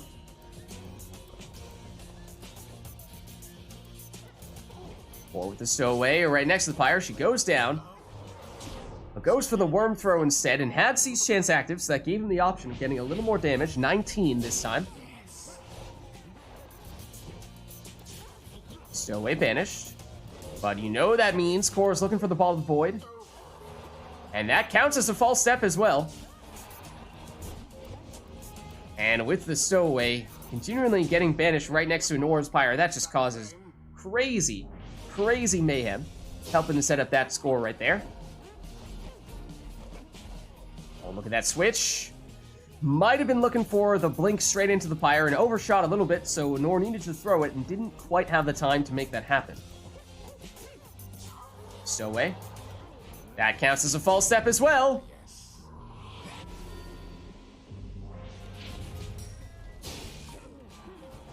Jody and Gilman both go down, but Gilman returns here. And here he is. Exploding sapling takes him out, though. Nor. Hammeth on one side. Except it's actually that sap who makes the move. Oh, and Pamela straight on in for 20. And Nor building some momentum here. And that means Jody has enough damage here.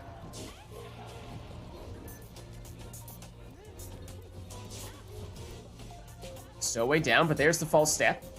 She tries to jump her way in, but she's blocked. Banishes one defender. Banishes the second defender. And Anora's without Pamela here, so that means Anora's defenseless. And after that plunge, she drops down to just 2 Pyre life now. Did we see any rekindling? On her Volfred, I don't remember if we did or not. Does she have a second life bar? Here is Volfred. If not, Core needs just 1 score. If she does have the rekindling, then it'll take 2, but Anora just needs 1 from Jody. Could this be it? She misses the mark at the stunning claim! Jody stops shy. And now just Volfred back defensively. Stops Snadra. Snadra comes back. Blocks. Everyone's back now for Anora. Including Jody, the most dangerous of her exiles here, the only one with enough damage to finish the job. Here's the switch into Jody. Oh, but stopped just shy of the Pyre once again. Gilman. His throw is unblockable, but it's not going to hit the mark here. Jody. And the other side, Jody now banished. Does Anora settle for a lower damage score, or is it all or nothing here? Jody or bust? Jody is back. But she goes down quickly. Now Pamela stranded. No one to switch into. Until the last second when Volfred returns. Now everyone's back. Nor pushes Jody in closer and banishes the defender. It's still not enough, but the defenders are down. Jody can't get the orb in time. Core here. But Gilman can't make it through. Jody sniped. Snadra down. And Anora perhaps still waiting for Jody to return in the meantime. Hamatha banished, which was going to be the way. Anora was going to try to set up Jody, but here she is. Now Pamela back, but maybe it's time for just Jody by herself. Look at that opening! But no! Shoulder smashed at the last second. What does it take for somebody to score? Apparently, the answer is that. Good game. GG. Yeah, you shouldn't have jumped. You shouldn't have jumped. You would have got it if you didn't jump. How Good many game. times did we see both players an inch away from the winning score? Well played. See what happens when you don't meme the bottle void? It actually looks good in a good draft. 500 IQ right there, and Barrick says you might be correct. You might be correct about that. Nor dodged, like, did some really good dodges of the stunning claim, false claim. Very good. Like, very fast, too. That was a very high skill right there. Impressive stuff on both sides. All right, and it is starting to get a little late here. Yeah. So what I'm thinking, I've put so much energy into that. do we want to go straight into the liberation right here, or do we want to have still our one more penultimate rite in which we take any requests in case people do have anything that they want to see before we conclude? How are we feeling energy-wise, Core and Anor? Anor doesn't mind one more before the liberation rite. Core, are you good for that? Yeah? Let me just get a beverage real quick. Okay.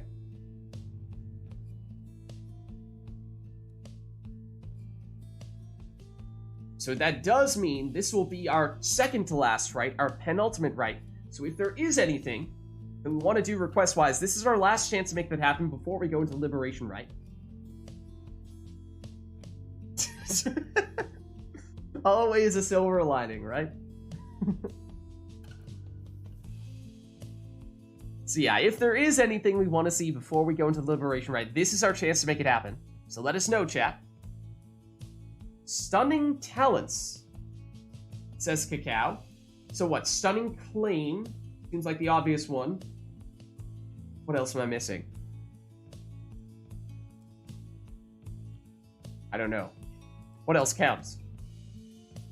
I mean, there's the Titan Tooth, which is a stunning talisman. Demons? Oh! I guess. Yeah. Demons when they land from their jump. That is true. That is true. Stunning claim, demon jump. Is it just those two?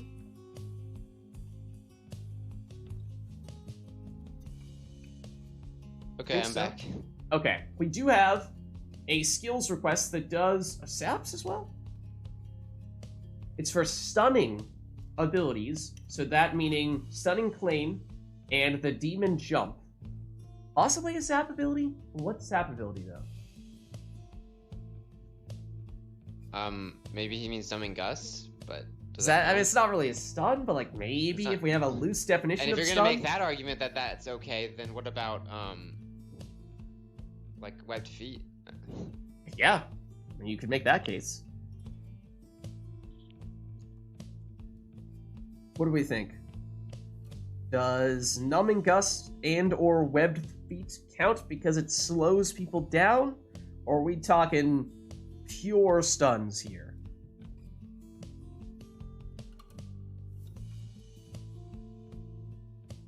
Crones? There's the Crone Salute, which it's not really a stun. Yeah, not really a stun. But it's a way of debuffing your opponent. The only stuns are Titan Tooth, Stunning Claim, and Crushing Heal. Bottle Void, I guess, yeah, sort of has a stun as well. Yeah, that's true. Yeah, that's true. So what do we think for these questionable gray area ones? Do those things count for this? Bottle Void's more valid than like other things. Yeah, also, technically speaking, this was a masteries request, so we're talking a little bit about talismans. And we can add those. If it's just masteries, it's just worm and demon.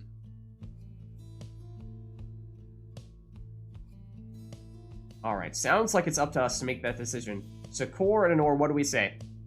Are we counting the web feet and or numbing gust? Or are we saying exclusively the demons and the worms?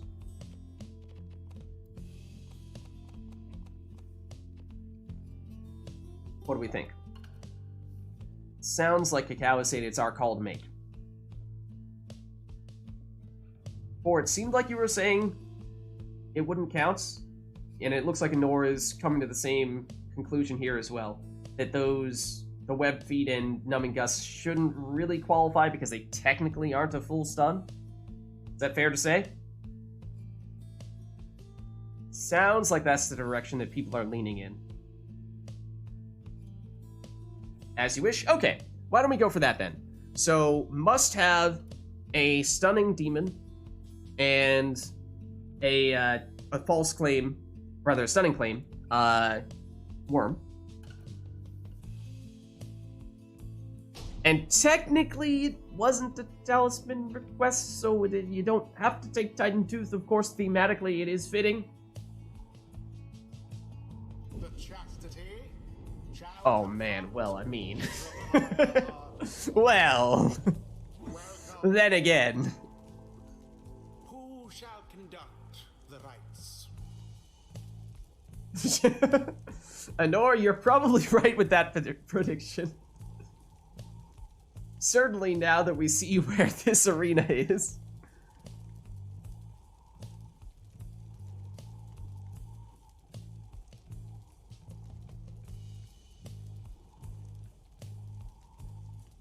Now, the exiles that you need to take, though, would complicate matters a bit there. Might not be able to take what would, well, at least not entirely take what would normally be your preferred choice. Well, Nor may not be all that pleased with the options available.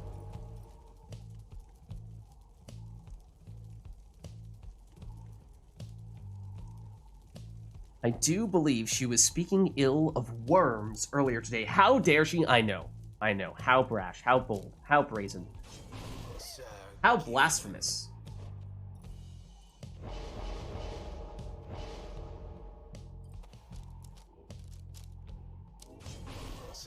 And so both players do lead off with a worm.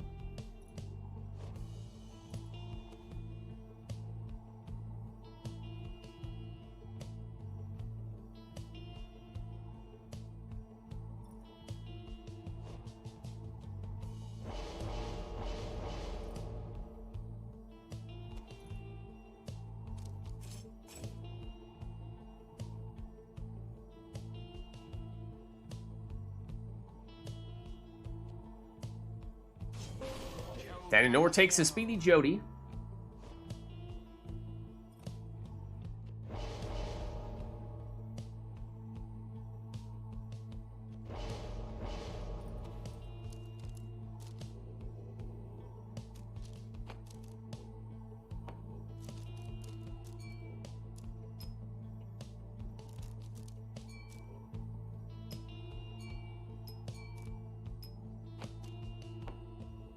Core trying to infuse the power of Bottled Void into the Titan Tooth to combine them into one Master Talisman.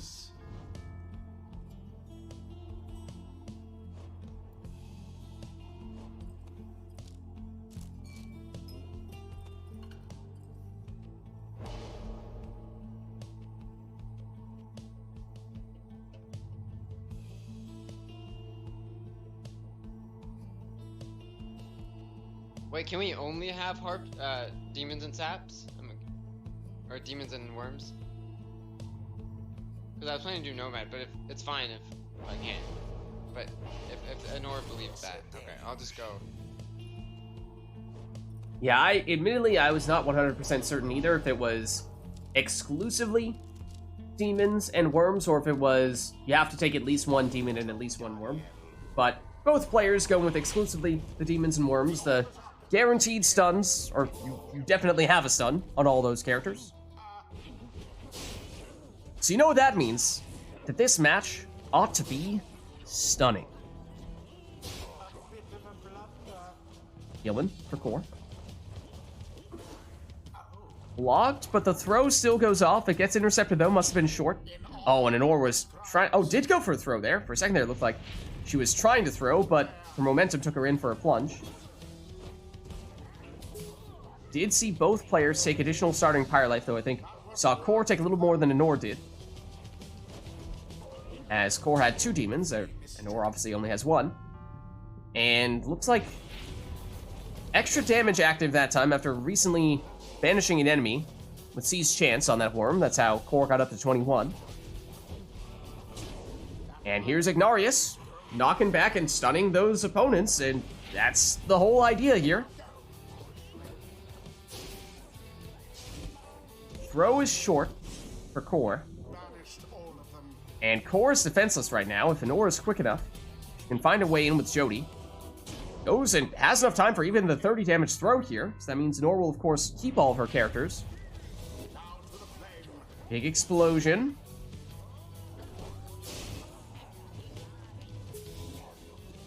Core now back with the orb. That throw, a little off target. The Core has it back. Blocked here. There's the stunning claim. Now, I don't think it's going to be timed such that somebody is the only one capable of moving. Although that time, Core might have done it and actually helped Anor. Although I didn't catch... I don't think I caught who it was who initiated the individual stunning claims. I thought the first one was Anor and the second one was Core, but I might be wrong. And there is Core. Lunging for 30.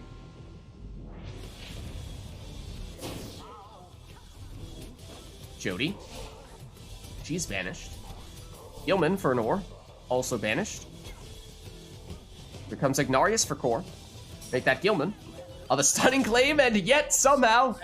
I jumped. Core jumped and avoided it.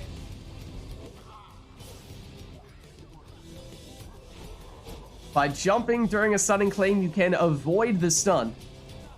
And that is what Core did there. And it worked out pretty well for him, seeing as how he did find a way to then get a score. And same might have just happened there as well.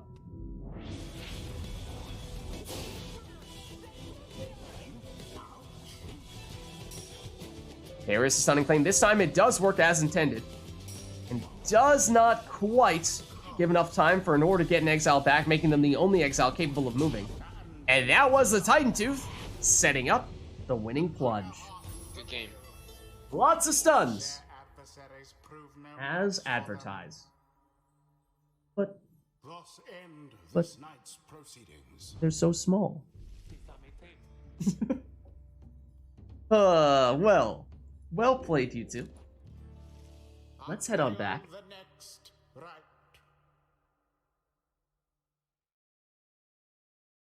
Admit it, you love the worms. You can't get enough of the worms.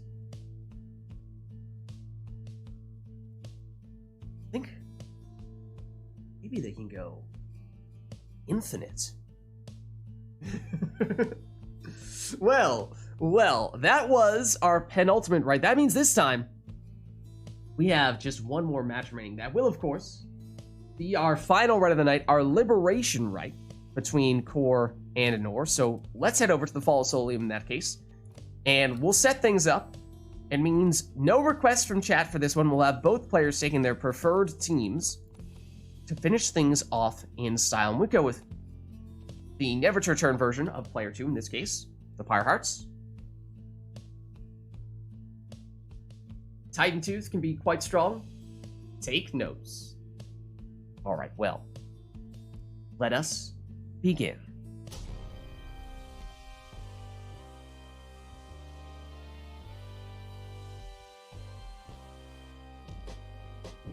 Hark, exiles.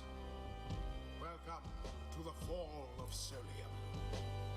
Here you may yet prove your worth. Cling to whatever shred of hope you have. The Chastity, stand ready. Pyre Hearts, stand ready.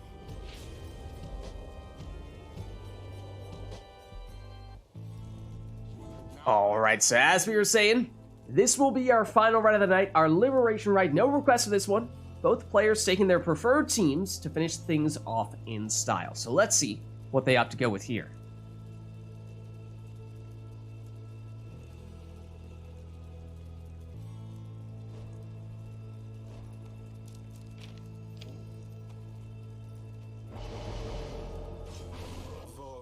And Anor goes full left side. Nutrition Stick Volfred in the first spot, so that means no rekindling, but does, of course, have Numbing Gust, so whenever everyone is banished on her side, Core will be unable to sprint, jump, throw, or use any of their special abilities. Core leads off with Gilman.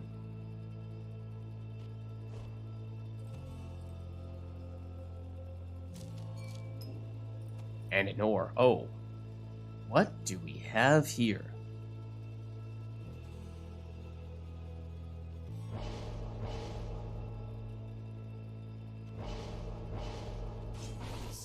A Bottled Void, 10 Rekindling Palmus.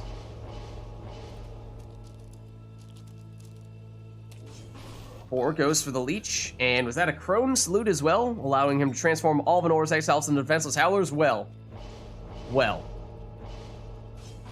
Yes, indeed. Cacao called it. 3 saps from Anor. Quick throwing talisman that time, so that means Manly is, in theory, along with Volfred as a more capable mobile exile. Another potential go-to score. Anor says, I give up, I guess. In a Liberation Rites. I don't think we've ever seen it.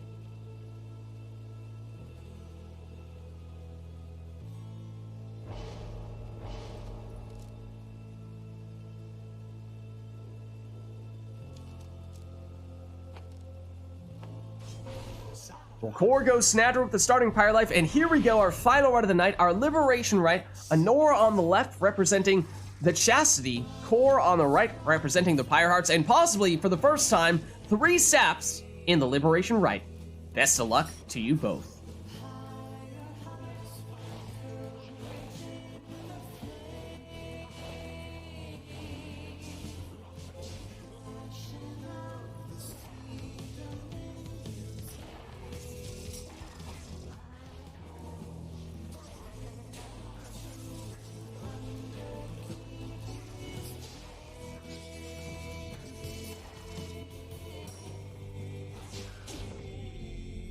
Who shall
are now favored to prevail.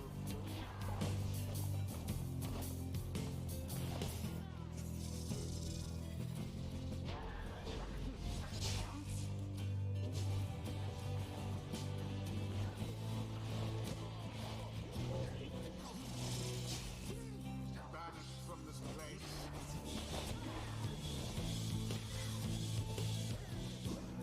Oh.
is up.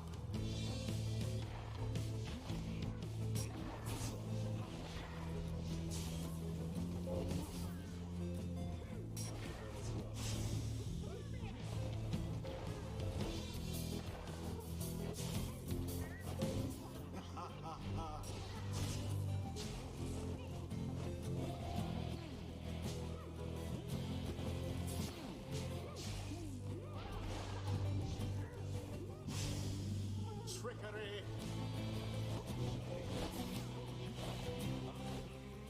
Sandra banished. Oh, why, that was rather bold.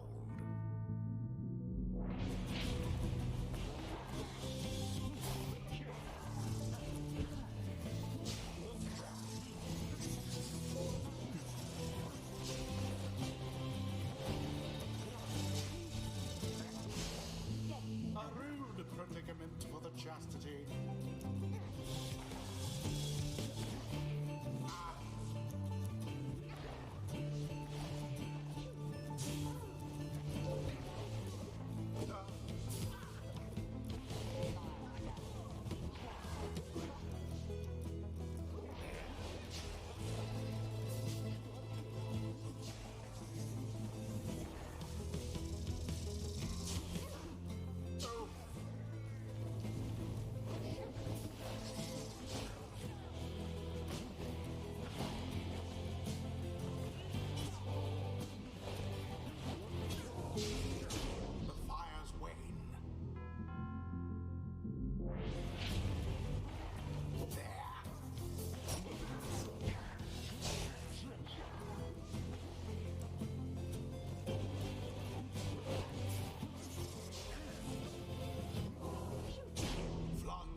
And there it is. My goodness. Good game. I think it is safe to say we have never quite seen a liberation rite like that. The back and forth, the war of attrition, the swings of momentum. Incredible stuff. Well played, you two. Yeah, I was surprised. I thought it was 29 at first too. I was kind of scared. But I mean, at least I get leech back if that happens. So at Oh least man. Yeah. Good games. So close. So close. Well played, you two, and that was, of course, that was our final rite of the night, our liberation rite. Thank you all, those of you who participated in the rites, and thank you everybody who gave us the request today in chat as well. I am going to jump out of Discord, but I will see you guys next week. All right. I'm not quite done with you yet, though, chat. Let's see. I think they both just fled remote play. Honestly, probably a good idea. Get out of there as soon as you can. It's not safe. But, as I said, that was our final rite of the night, our liberation rite. Thank you, everybody who participated in the rites today. Thank you, everybody who gave us the request today in chat as well. This was, of course, Pyre Community Rite Night, which we are doing every Sunday, and if you're interested in getting more involved in multiplayer Pyre, then the best way to do so is by joining the Right Club Discord server, which you can do by clicking on that link right there, as that is where we are organizing all this stuff. My name is Lids. I'm hosting these Rite Nights, and in addition to all that, on Fridays, nowadays, we are doing some Darkest Dungeon, including some characters named from people in chat, including some people who you are currently seeing in chat. Then Saturdays is Mass Effect 3 multiplayer. Sundays is, of course, Pyre, Rite Night. Then on YouTube, Lids Vids there as well, posting the VODs for all those streams, so if you missed anything, you can catch it there as well. Also posting the VODs from our Transistor playthrough, which we finished a little while ago, still getting the last few episodes of that up.